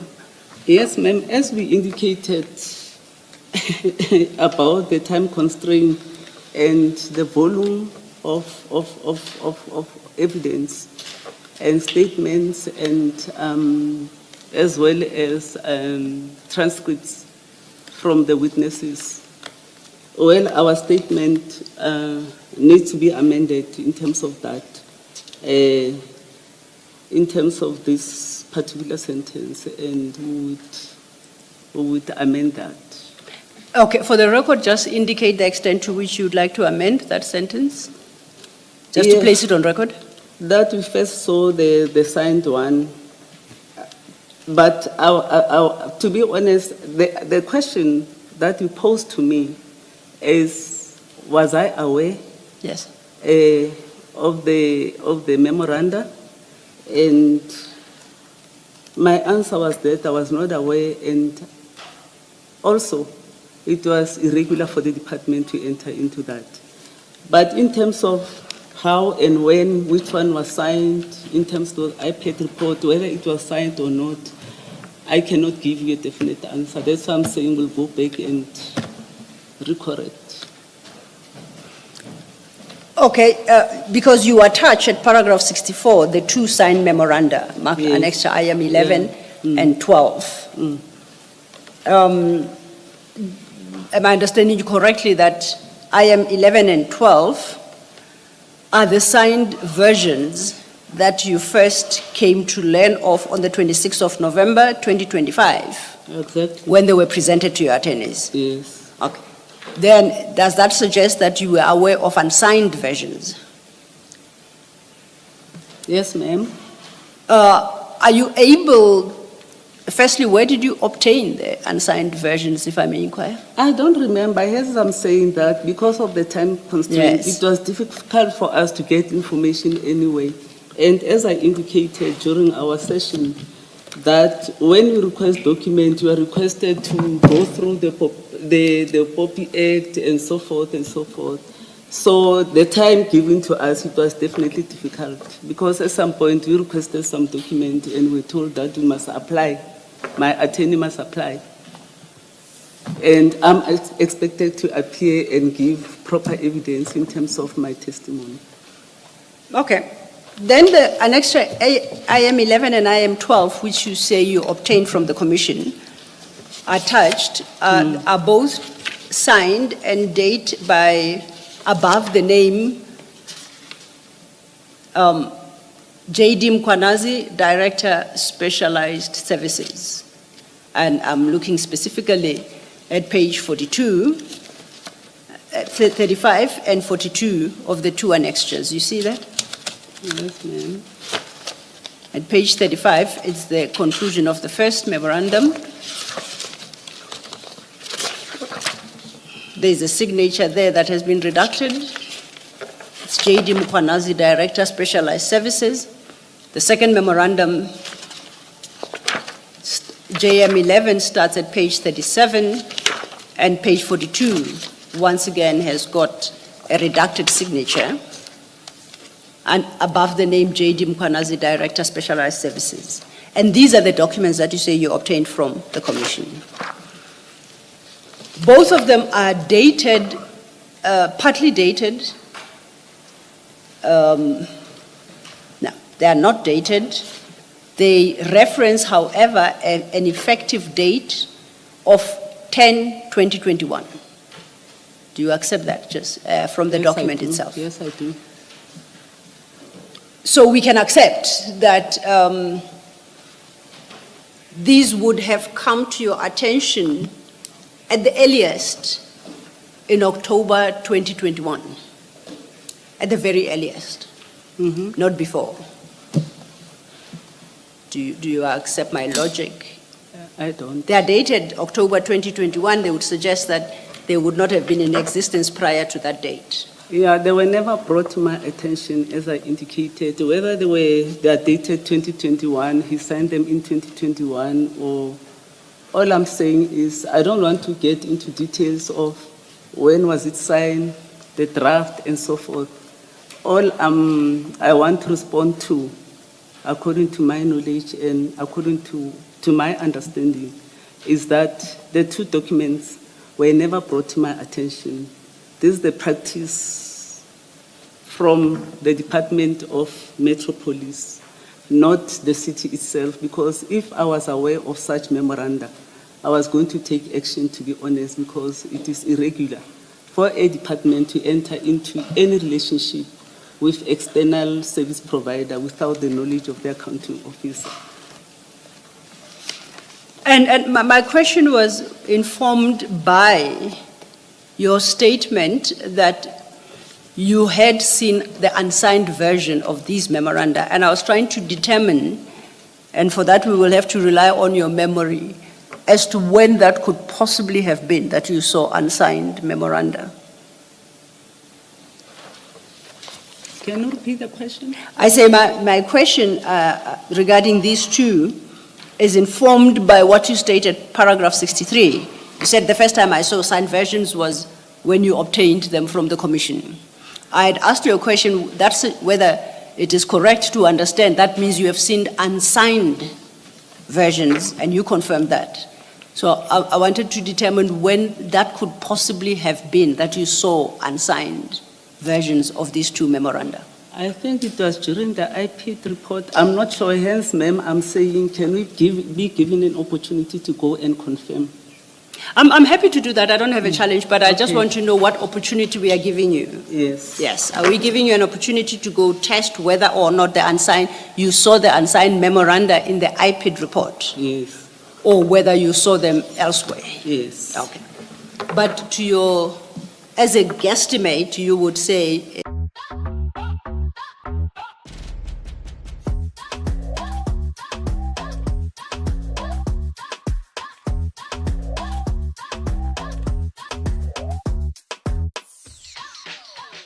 one of them, you don't even know, I'm now at paragraph 65, whether they were ever implemented, and you confirm that you did not play any role whatsoever in their conclusion. That's correct. And you then invite the commission to turn to Chief Mapieye and Brigadier Mkwanazi to explain how these memoranda came into existence and how they were signed. Correct. Thank you.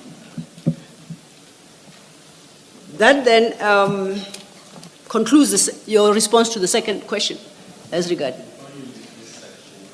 Yes, Mr. Commissioner. Before you leave this section, Dr. Mashazi, around February 2023, there was a media inquiry from a News 24 journalist, where that journalist was asking about the very memoranda we are discussing under this section. Did you, at that stage, become aware of that inquiry? It is true that I had that interview with the journalist.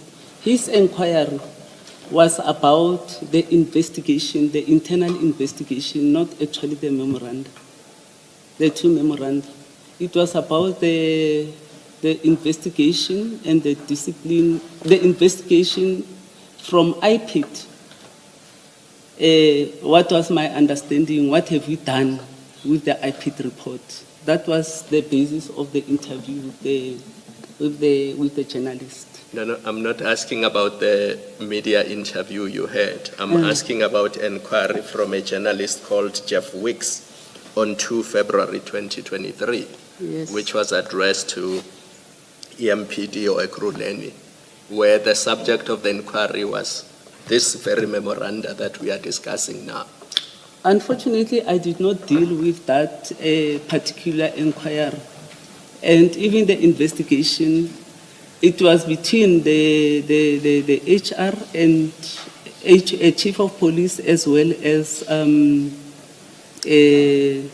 HOD Legal. I think he's going to speak more about it, the HOD Legal, because he's the one who went through the process with the Chief of Police. And he's the one who went through that, and he further complained about the leakage of information. So I cannot comment on that. And then the IPID report, because you say in 61.1 of your statement that it was presented to you by officials of IPID on or about September 2023. Yes. So it was presented to you.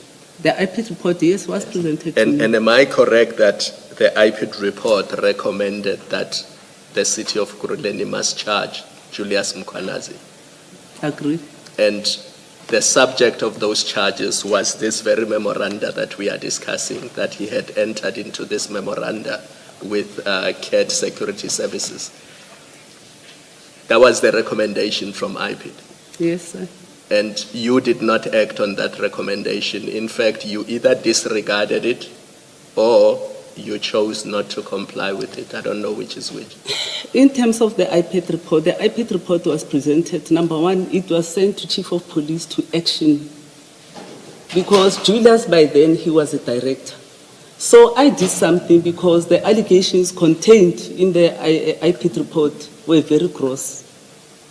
I acted by referring the report to Corporate and Legal and Chief of Police, because Chief of Police is mandated in terms of the SEPS Act to actually discipline members. And Julius, being one of his subordinates, he was supposed to do that. Even when you look at the IPID report, I don't know, I have somewhere where they write to him to implement or to discipline Julius. So from my point, I did something as an accounting officer by referring it, because it's a legal document, I referred the document to HOD Legal, who later informed me that the document is incomplete, and he has advised chief or whatever that they cannot take action on this document, rather let them do the internal investigation. But from my part, I do not participate in the discipline of junior officials. My part was for me to accept the report and refer it to the relevant officials who are responsible to discipline Brigadier Mkhwanazi in terms of his relationship, and also the memoranda that he entered into, the blue light story, the registration of vehicles. Those things were dealt with at the departmental level.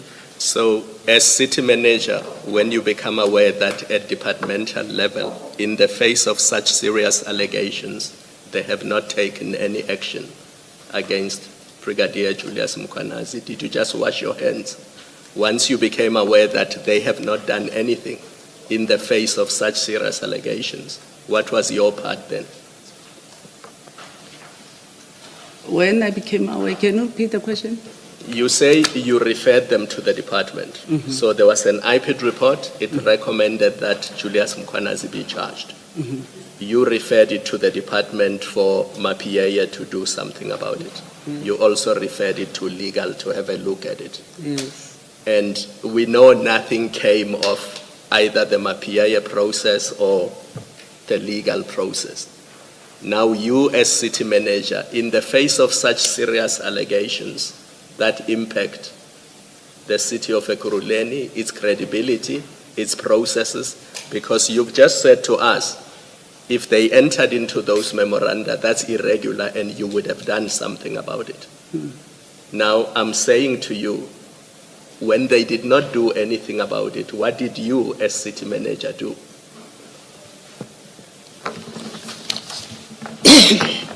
These are serious allegations, Dr. Mashazi.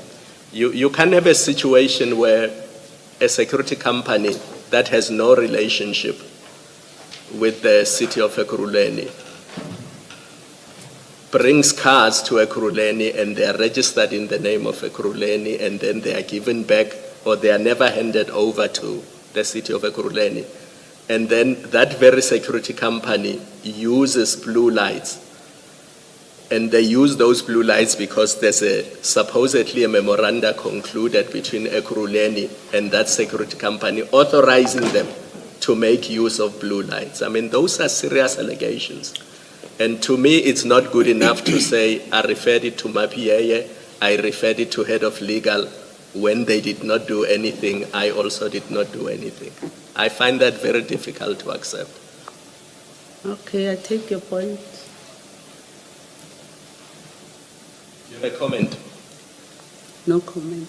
We'll have a discussion with my attorneys around it.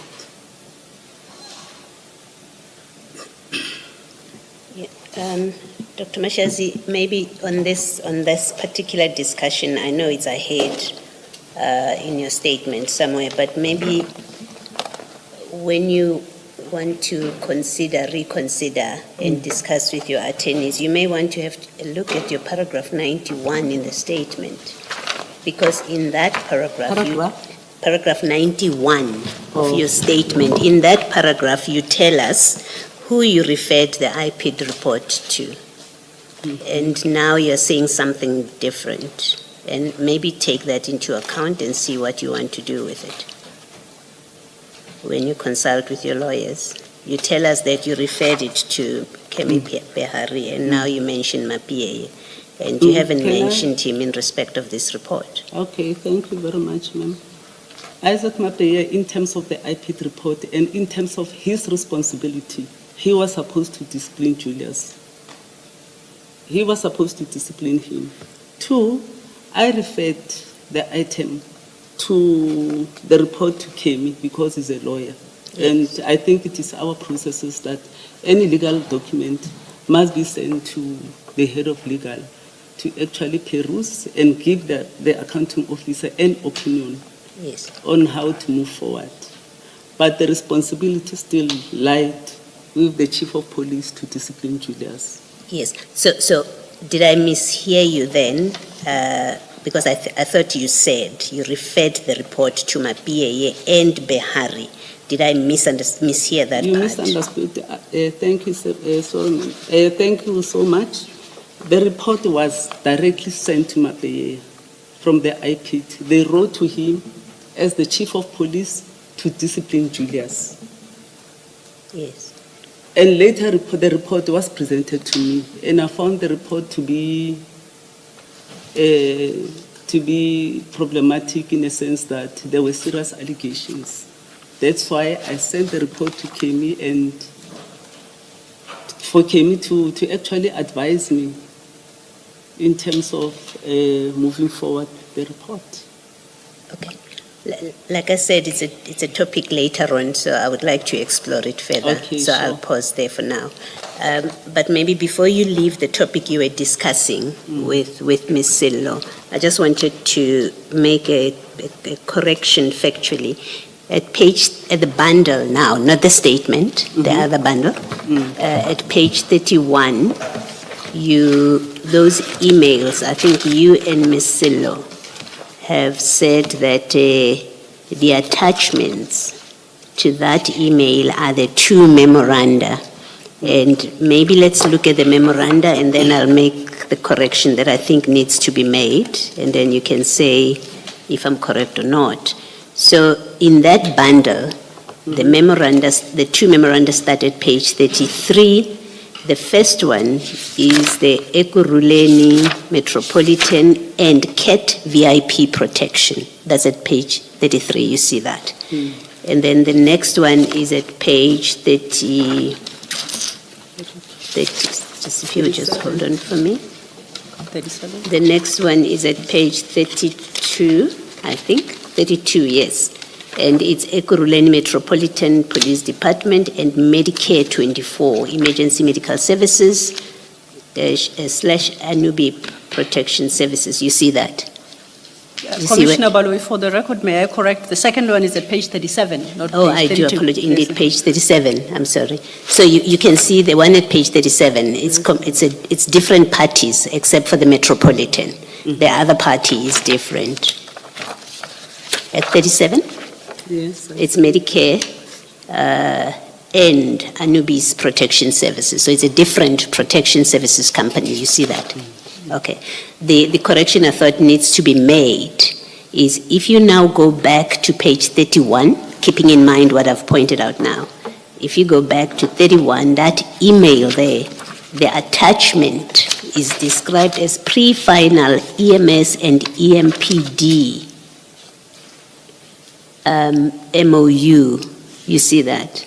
Yes. In fact, the subject ahead of that is pre-final EMS and EMPD MOU draft 1, and then the next one says EMS and EMPD MOU.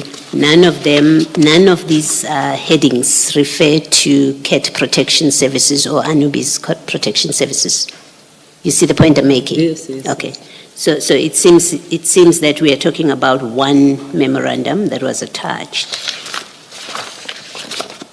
and not two. And then the second point I just wanted to make sure we establish for the record is when you say the memoranda, you saw memoranda that were signed and you are referring to these two, the only signature that appears there is of Brigadier Mkhwanazi and no one else. Yes. All right, thank you so much. Thank you, Mr. Thank you, Commissioner. Perhaps we take a slight step back, and I want us to address specifically the correction that Commissioner Baloyi suggests be effected. And for that purpose, I would like to refer you to Annexure IM 10. At your statement, paragraph 62, you state that these plural memoranda were sent to Office of Chief Mapiyeye in October 2021 but were not brought to my attention. Do you see where I'm reading? Yes, ma'am. Then you say, I attach here to annexure IM 9 and IM 10, an email and affidavit confirming that the memoranda, in the plural, were sent to the chief on or about October 21st. Now, if we turn our attention then to IM 10, IM 9 is the email, IM 10 is the affidavit that you reference. Correct? Correct.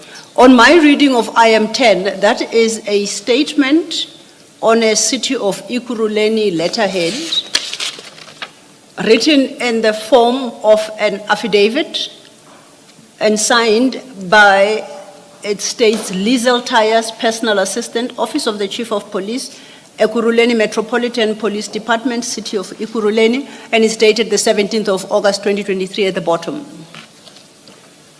You see where I'm reading? Yes, ma'am.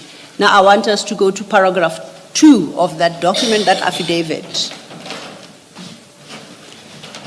The first paragraph of that paragraph 2, there are 2 subparagraphs there.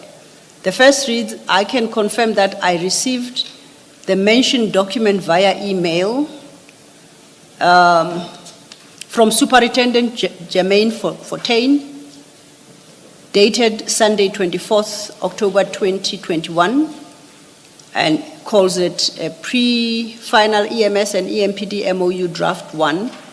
C, then it says C annex, attached annexure B.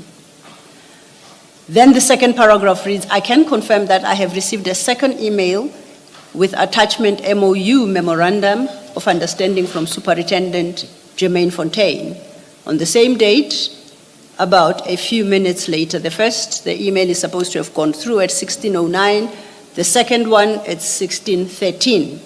And the subject, once again, is pre-final EMS and EMPD, and says it's annexure C. You are not the author of this affidavit. You are not the author of this affidavit. I'm going to give my interpretation of what is written here, and I'd like to invite yours. I understood the affidavit to speak to 2 distinct documents. Was that your impression as well on its reading? Yes, ma'am. And now, if you accept that these are 2 documents, both of which are memoranda of understanding, do you still intend to effect the correction that Commissioner Baloyi suggests?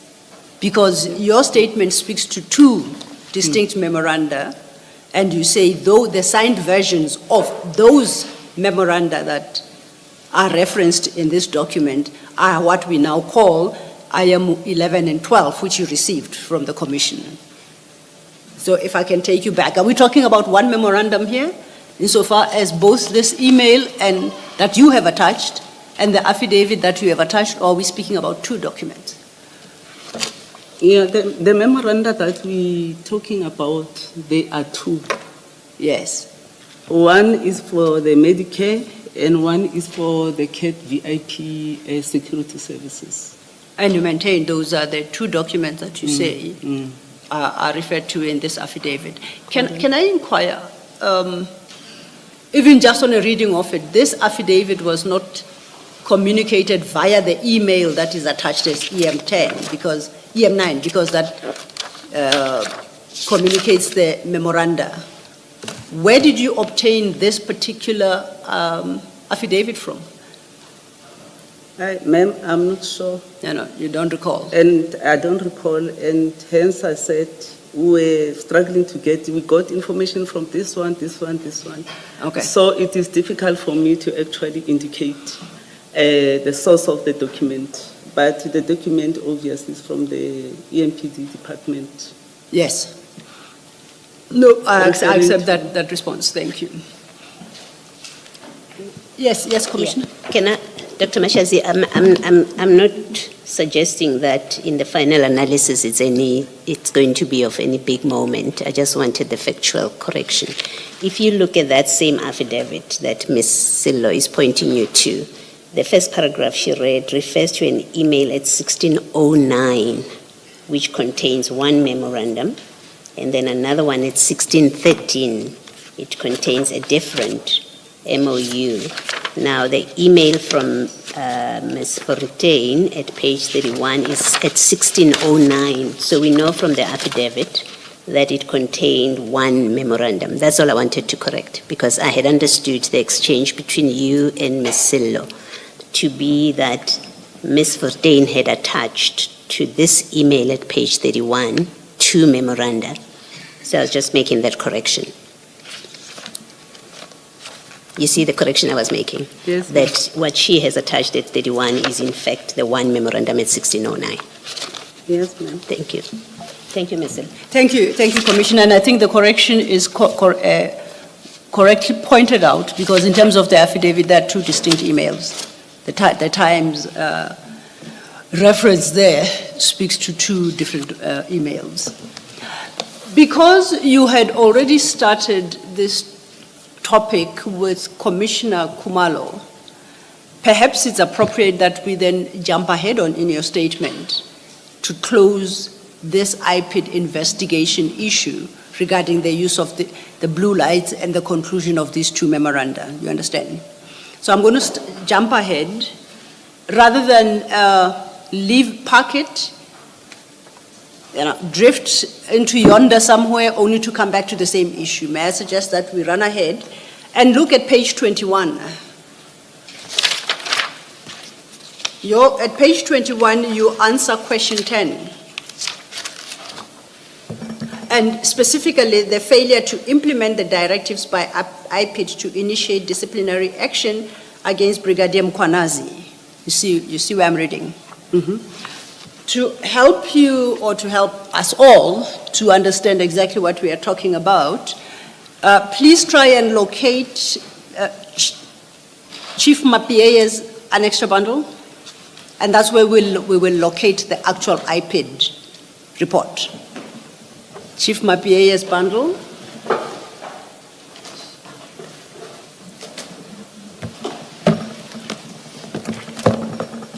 And I would like to refer us to JM19, starting at page 101. 101.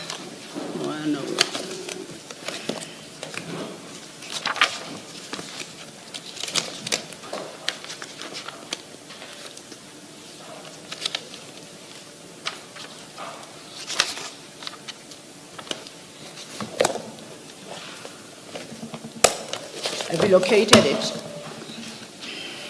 When we keep saying the IPID report, that is the document we are talking about, right? Mm-hmm.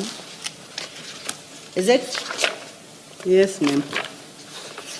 And you recall that Commissioner Khumalo said IPID specifically recommended that disciplinary steps be taken against Mr. Mkhwanazi.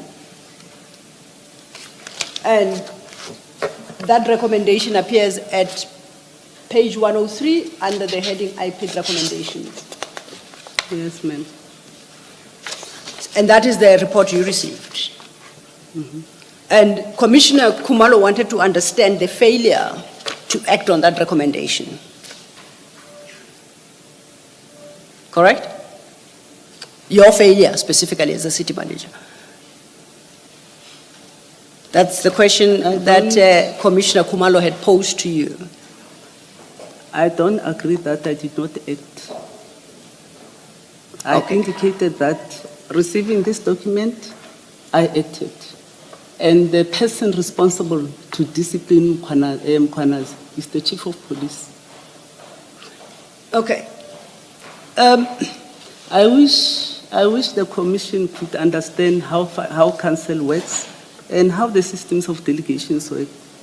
And in terms of the SEPS Act, the Commission is aware that the discipline of members in the EMPD relies solely on the Chief of Police. And if the accounting officer had to actually sit in all the DCs of junior officials in this 26 department, how will the accounting officer discharge her duties, especially her strategic duties, governance, service delivery and performance of the city in general? Okay. Now, Commissioner Khumalo also referenced, I think, an interview you had where you spoke about this issue, specifically that there was an IPD report regarding these matters that was not acted upon. You recall that interview?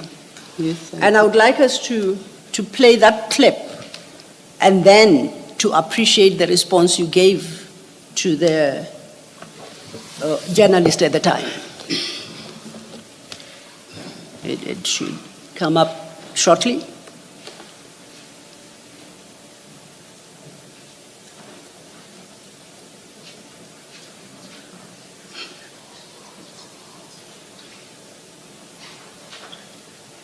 If there are, but we believe that there's more money that is still sitting within Sintel. The iPad report for us was very big, and I was unable to discipline anyone. We had to take that iPad report to our investigation. We appointed an independent investigator through the internal audit, and the report was out. We'll share the report with you so that you can start disciplining people. So from that report, the acting chief of police has done nothing wrong. He's cleared. So iPad, they can go ahead if they want to arrest him, if they think he is wrong, because they are police officers. But from our side, in terms of the DC and investigation, there's nothing wrong that the acting chief of police has done. He's been cleared by our report, and for as long as there's nothing that they're doing from their side, if they believe that he is wrong, there's nothing I can do as an accounting officer. He reports to me. Even the chief of police, who is on suspension, he reports to me.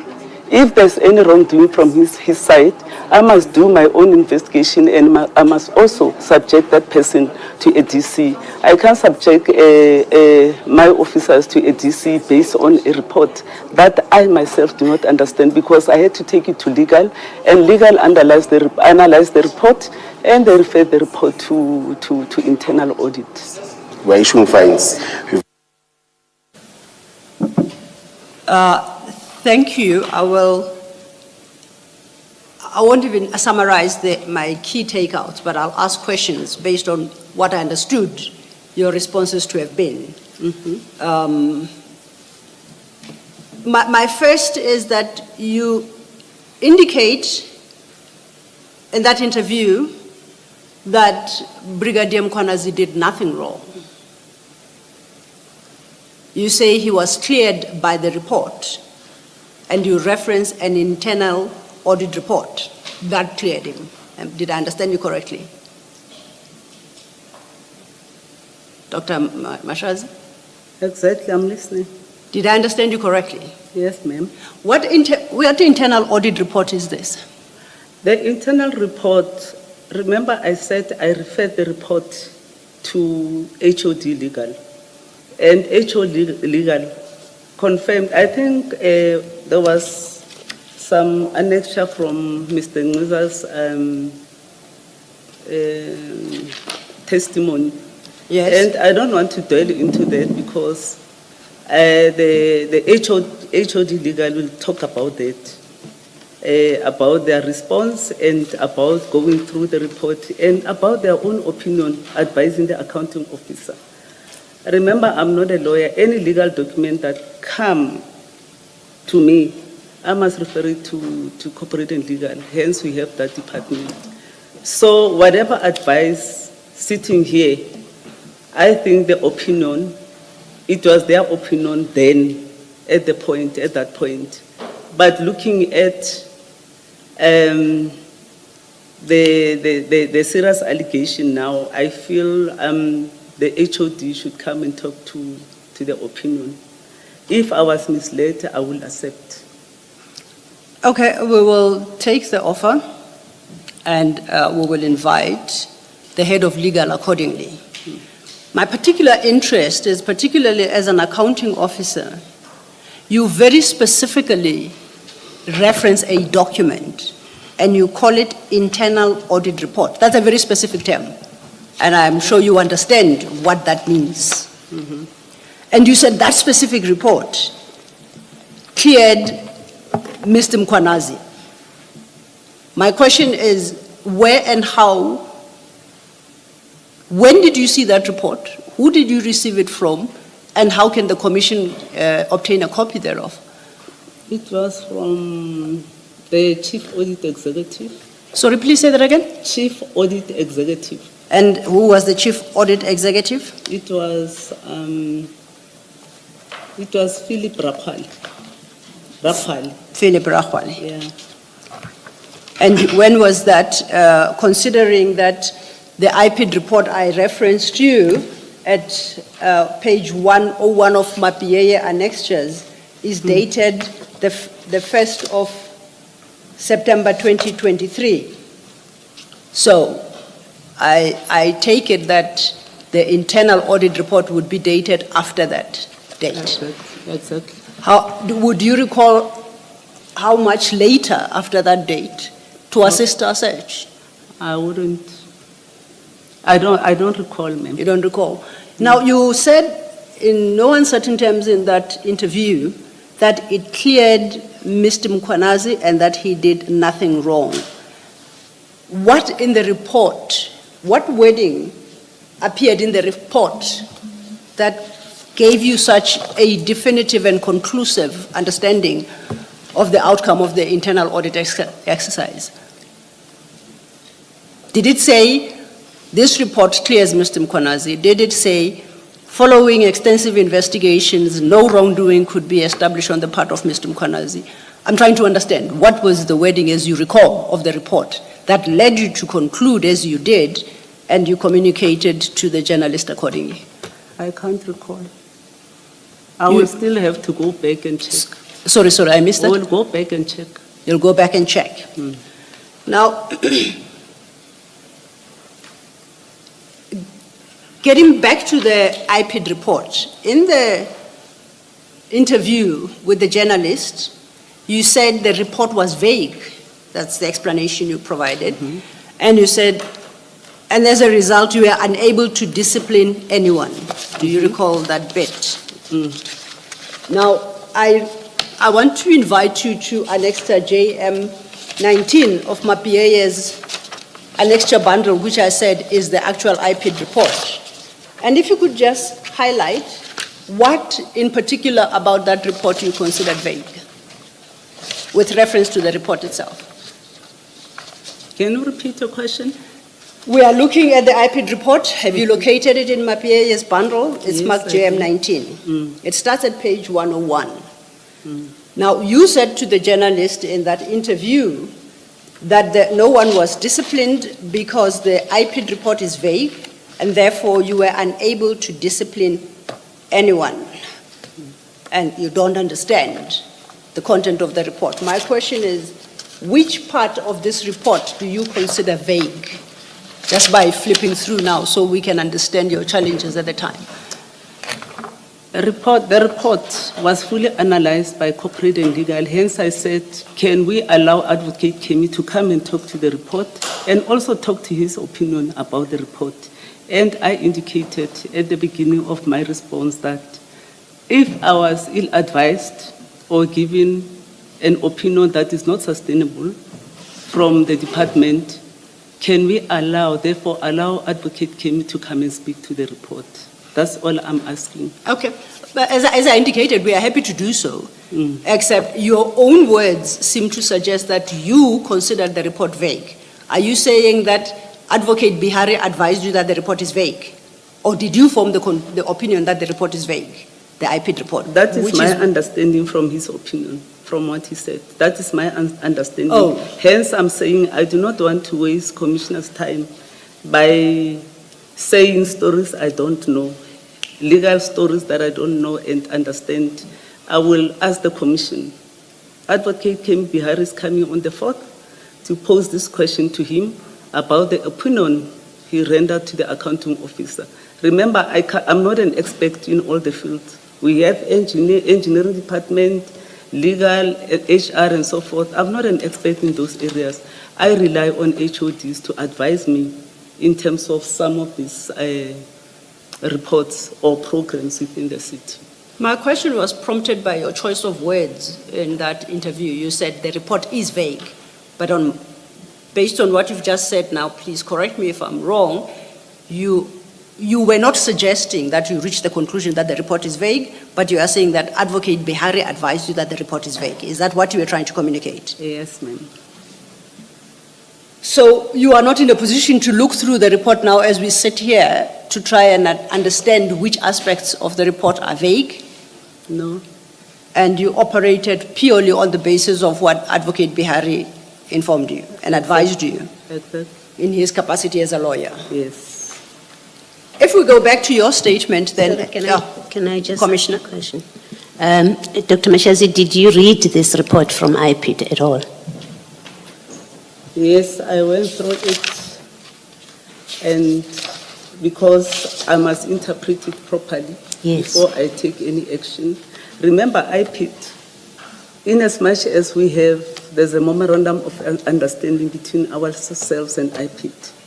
When we discipline an official in terms of the labor relation and our processes, the collective bargaining, you need to be able to, in case you are taken on legally, when you go to the labor court, because I'll be the one who will be facing the labor court, I should be able to talk to the report. But if the report is not generated from my system, we had to subject it and confirm some of the things, because as you see the report, there were no annexures attached. Okay? So I know in terms of the report, there are gross allegations that needs to be attended to. Hence, I'm saying I do not want to waste your time, ma'am, the Commission's time, by saying yes, no, yes, no. I'm requesting that we park this. Advocate Kemo will talk to it, because I was solely relying on the opinion given to me at that time. But looking at the report, obviously, I would accept that the opinion is not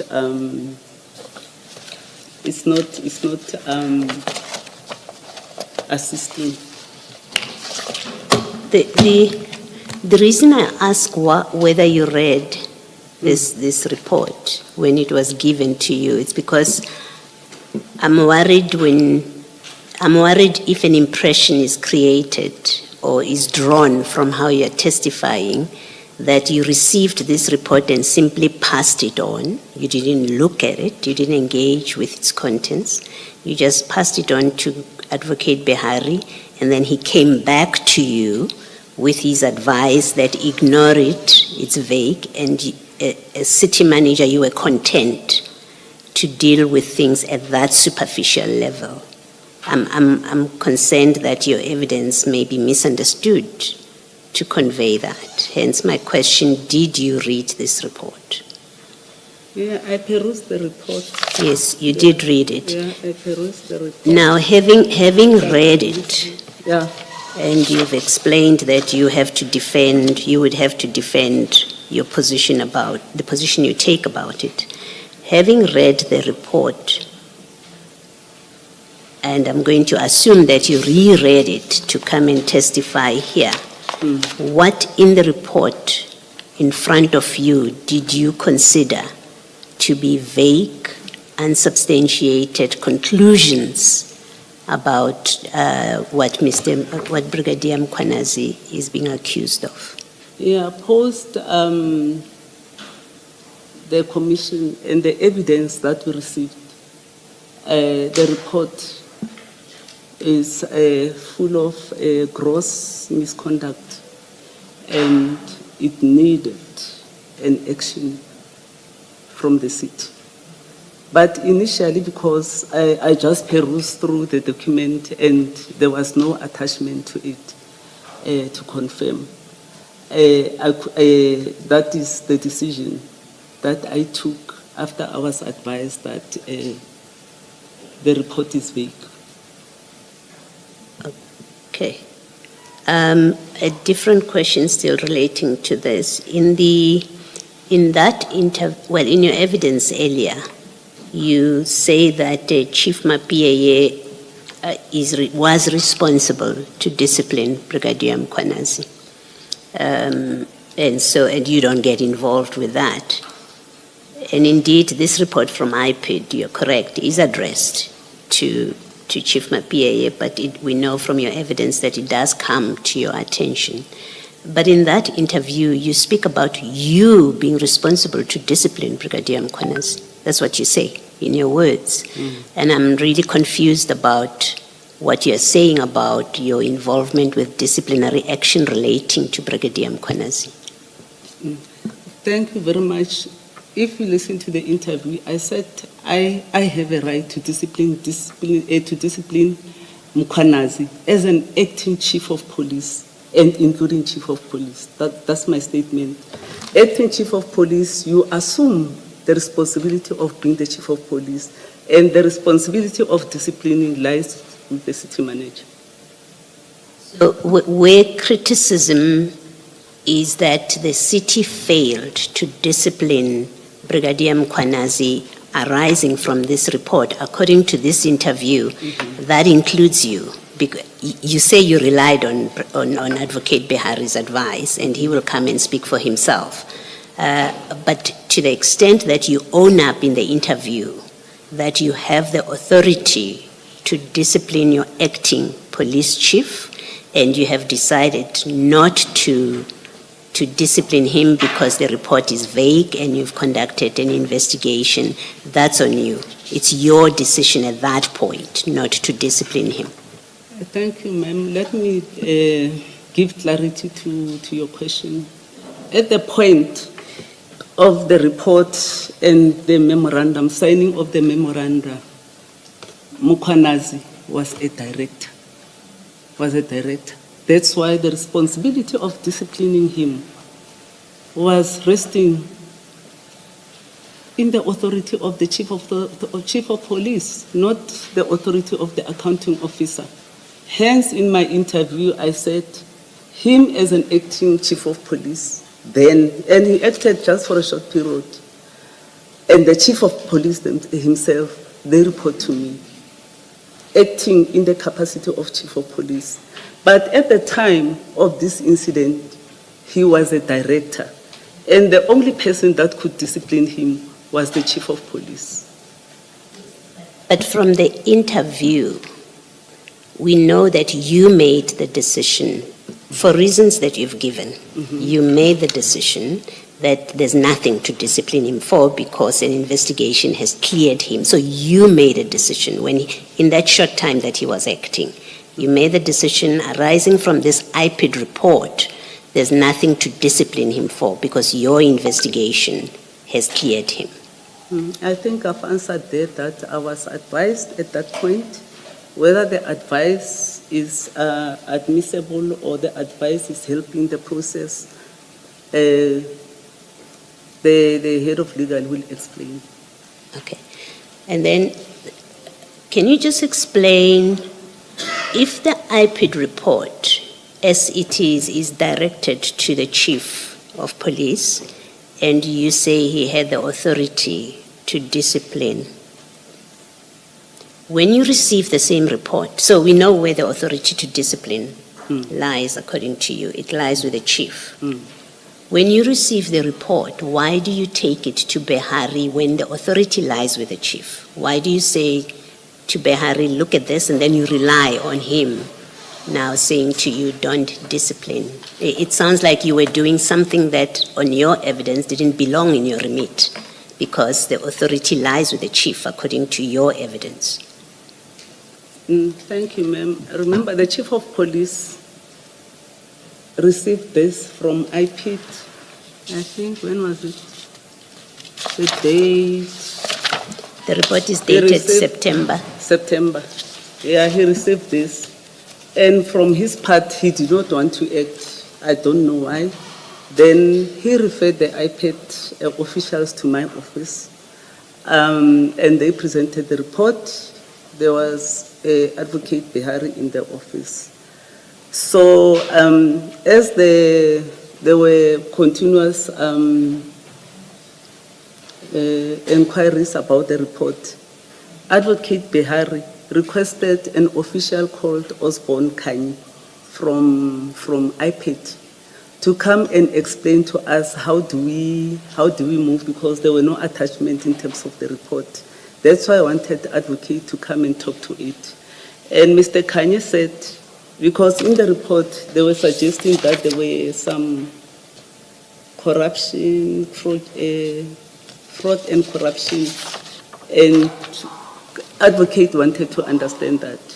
I was part of that meeting, and Kanye in that meeting, he indicated that they're still busy with the investigation. That's what he said, and this will be confirmed by Advocate Behari. That Kanye was still trying to conclude the investigation and also create criminal charges against Mkhwanazi. And he will take those charges to DPP. And Advocate, I think he did a follow-up again when this thing was ongoing, when I asked him that, what's happening now? Because Mkhwanazi, as far as the report is concerned now, he is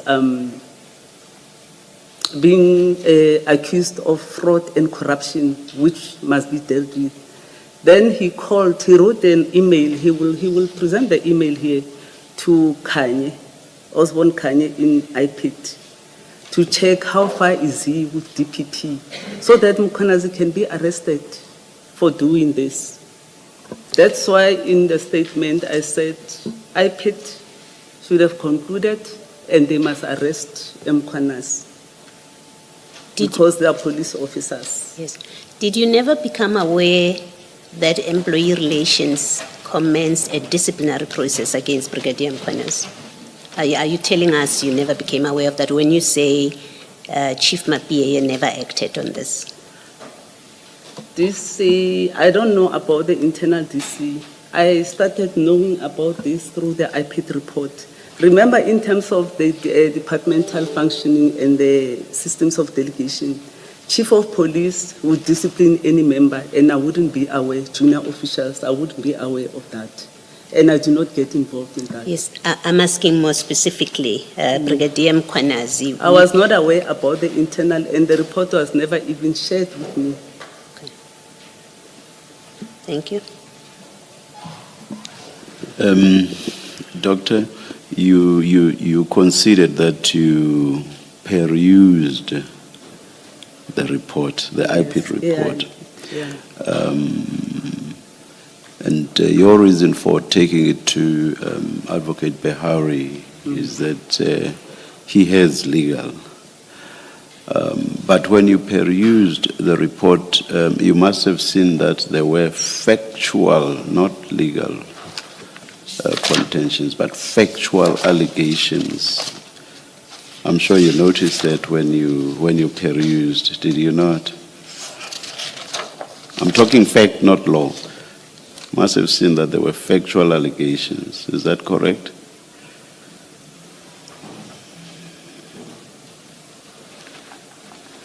Factual allegations. Yes. That's your question. Sorry? Is that? I am saying, yes, it is. Sorry.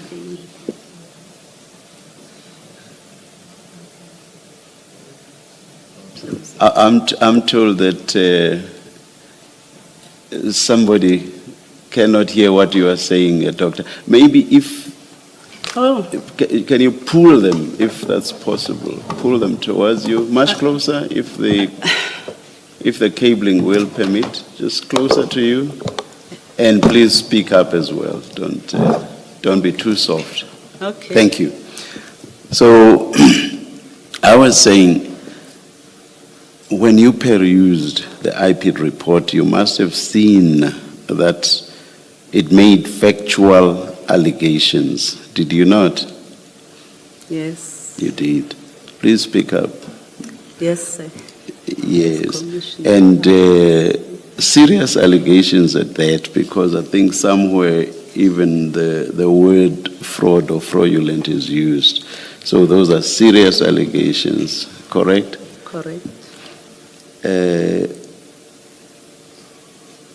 One of the allegations being that Brigadier Mkhwanazi facilitated through a Mr. Chris Stein the registration of CAT VIP motor vehicles in the name of the Metro, correct? Correct. You must have seen that when you Yes, correct. when you did your perusal, yes. and also that although there was reference to, that is by Brigadier Mkhwanazi again, to the existence of memoranda, those memoranda in fact did not exist. You must have seen those factual allegations as well, correct? Correct. Now, Captain Behari comes back to you and says, there is no case here. Was it not a matter of relative ease for you to say, but there are allegations of fraud, which are to the effect that Brigadier Mkhwanazi, through Mr. Chris Stein, registered CAT VIP vehicles in the name of the Metro. What do you say about that, Advocate Behari? Did you at least ask that? You can't just come back to you and say, there's no case here, and then you just accept that without question. What did you say, and why did you not demand of him to explain, for example, those simple factual allegations? My further engagement with Advocate Behari is that because there are fraud and corruption issues here, can we conclude the process with IP so that he is charged? In terms of internal processes, I am told that there was internal investigation and Chief was dealing with that internal investigation in terms of labor relations. But in the video you say there's no case here.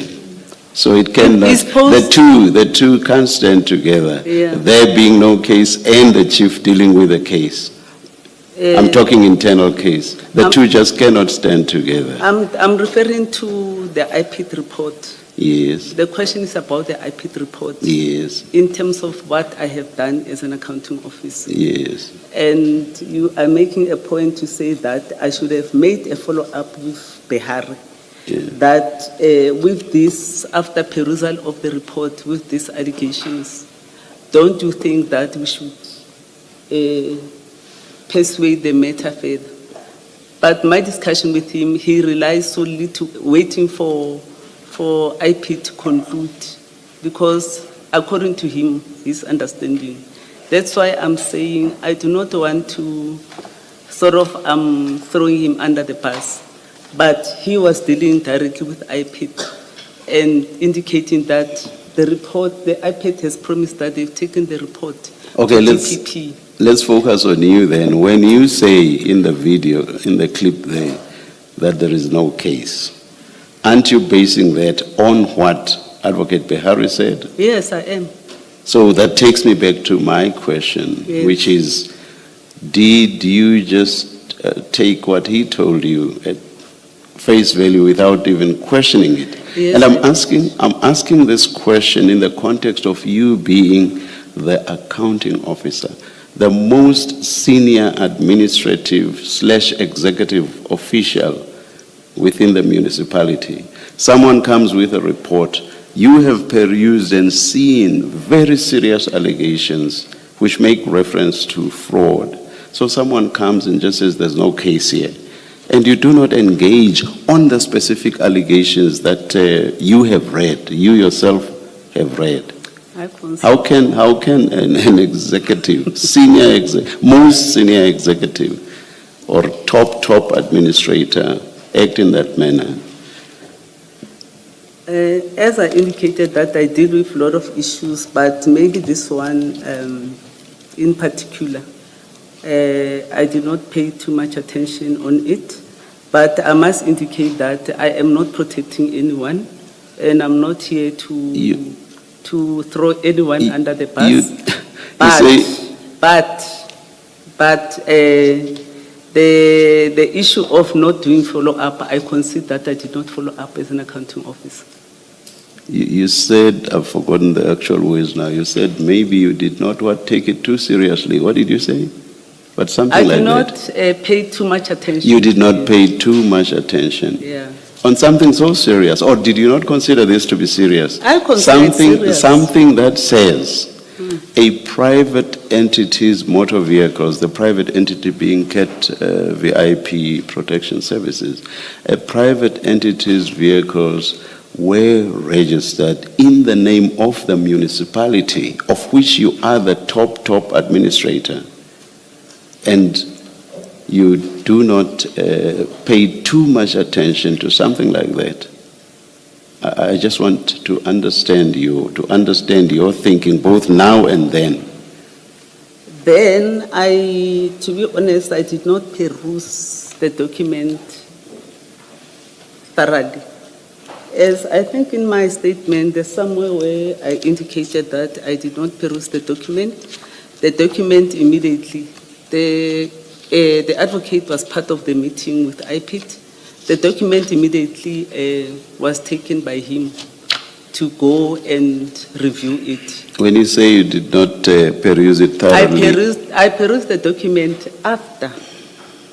After what? After the opinion and after the interview. Advocate Behari's opinion? Yeah, after the opinion.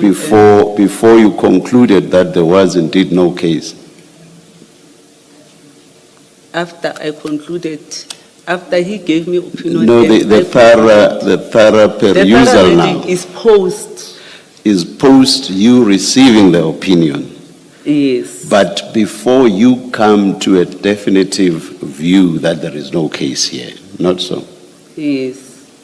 Now, that still takes us back to my question. The Once now you have perused thoroughly, as you say, and you have this opinion, and when you peruse thoroughly, you see that there are serious allegations, one of which is about fraud. How do you then come to this conclusion? And as I see it quite easily, that there is no case here. Why don't you say to Behari, but this says these cars were registered in the municipality's name. Is that correct factually? Why don't you say that to Behari, or why don't you ask that of Behari? Ask him that is it factual? Is it correct that indeed CAT VIP's motor vehicles, that is, motor vehicles belonging to a private entity, were indeed registered as the Metro's vehicles? Why don't you ask Advocate Behari that? Because you can't, this is a factual allegation, you know. That is why I would not be engaging you if we were talking questions of law, which indeed you would have had to rely on him. But now this is factual. It said cars belonging to CAT VIP were registered as though they belonged to the municipality. That's factual. And Advocate Behari comes back to you and says to you there is no case here. We now know that you actually accepted that. You say so in the video clip. My question is, having perused the IP report thoroughly after receipt of Advocate Behari's report, why did you not engage him on the facts, not law, facts? Is it correct, Advocate Behari, that these cars were indeed registered as if they were the municipality's vehicles? Why don't you ask him that? Also, why don't you ask him, is it correct that an impression was created out there that there are memoranda between the municipality and, I'll focus just on CAT VIP here because I seem to read this to refer to CAT VIP. Did that happen? Is there a memorandum between the municipality and CAT VIP? We know there isn't. But did you engage Advocate Behari on that? What did he say? Those were very easy questions, both questions, the one regarding to the registration and the one regarding the memorandum. Yeah, thank you, Chairperson. Why did you not raise those questions? How could you, in the face of these allegations, reach the conclusion that you did? I reached the conclusion before I perused the document. And before we received all this documentation that supports the IPIT report, I read that. I properly read this. Post my comment. I'm getting confused now. If you say you reached your conclusion before, do you mean you reached your conclusion before you sought Advocate Behari's view? I want to understand the before. No, thanks. I indicated in my interview that I received an opinion from Advocate Behari. Yes. That the report is vague. I indicated that in my interview, that the report is vague, therefore we're not going to take any action. Julius was cleared. Brigadier Mkhwanazi was cleared. But when did your perusal take place? I just want to get an idea of the timeline. Because you say you reached your conclusion before, but at some stage you perused. So I want the timeline, a clearer timeline. Sorry, Chair, if you misunderstood. I said post. Post the advice. Post the advice, Yeah, but before your final view on the matter. Yes, and the matter went further to say that my response goes further to say that after receiving the supporting document, I feel that the opinion given then is not assisting me. So effectively you did not accept Advocate Behari's advice? Initially I did. Because it was not eventually. Initially I did. But eventually, eventually post evidence and everything and reading the document properly. I don't think the opinion assisted. You refer to evidence. Which evidence? What evidence? The attachment and the illegal memoranda that were signed by Mkhwanazi, and the issue of registering vehicles and so forth. All right. After getting that evidence, I felt that the opinion did not help me much. And then once you reached that conclusion, that is that the opinion was not assisting you, what did you then do as the accounting officer? I had a discussion with Advocate Behari about this, Again. I want him to come and state what really happened afterwards. Because I gave him the responsibility to peruse all the legal document and advise me. But looking at the evidence and the complexity of the matter, I feel, as I indicated, that he needs to review and talk to these issues. Here at the commission? Here. No. I'm asking you about what you did at the time. Once you became aware that what Advocate Behari had given you by way of an opinion did not assist you, what did you do at the time? At the time... You are the accounting officer. Yes, sir. You've been given an opinion on an issue, or rather on a report that makes very serious allegations. You are the accounting officer. At some point you are satisfied with the opinion, but at a later point you no longer are. Now, once you are no longer satisfied with the opinion, what do you as the accounting officer, top administrator do at the time? At the time? Yes. And at the time, when is the timeline? I can't recall the timeline, but I engaged him and he said he has responses to that. He was working with IPIT. That's the response I got. Hence, I'm saying it is important that for you to get the full truth of what really transpired with this report. I know I do take responsibility as an accounting officer, but I relied on him. Hence, I'm requesting that he come and testify on the opinion that he initially gave.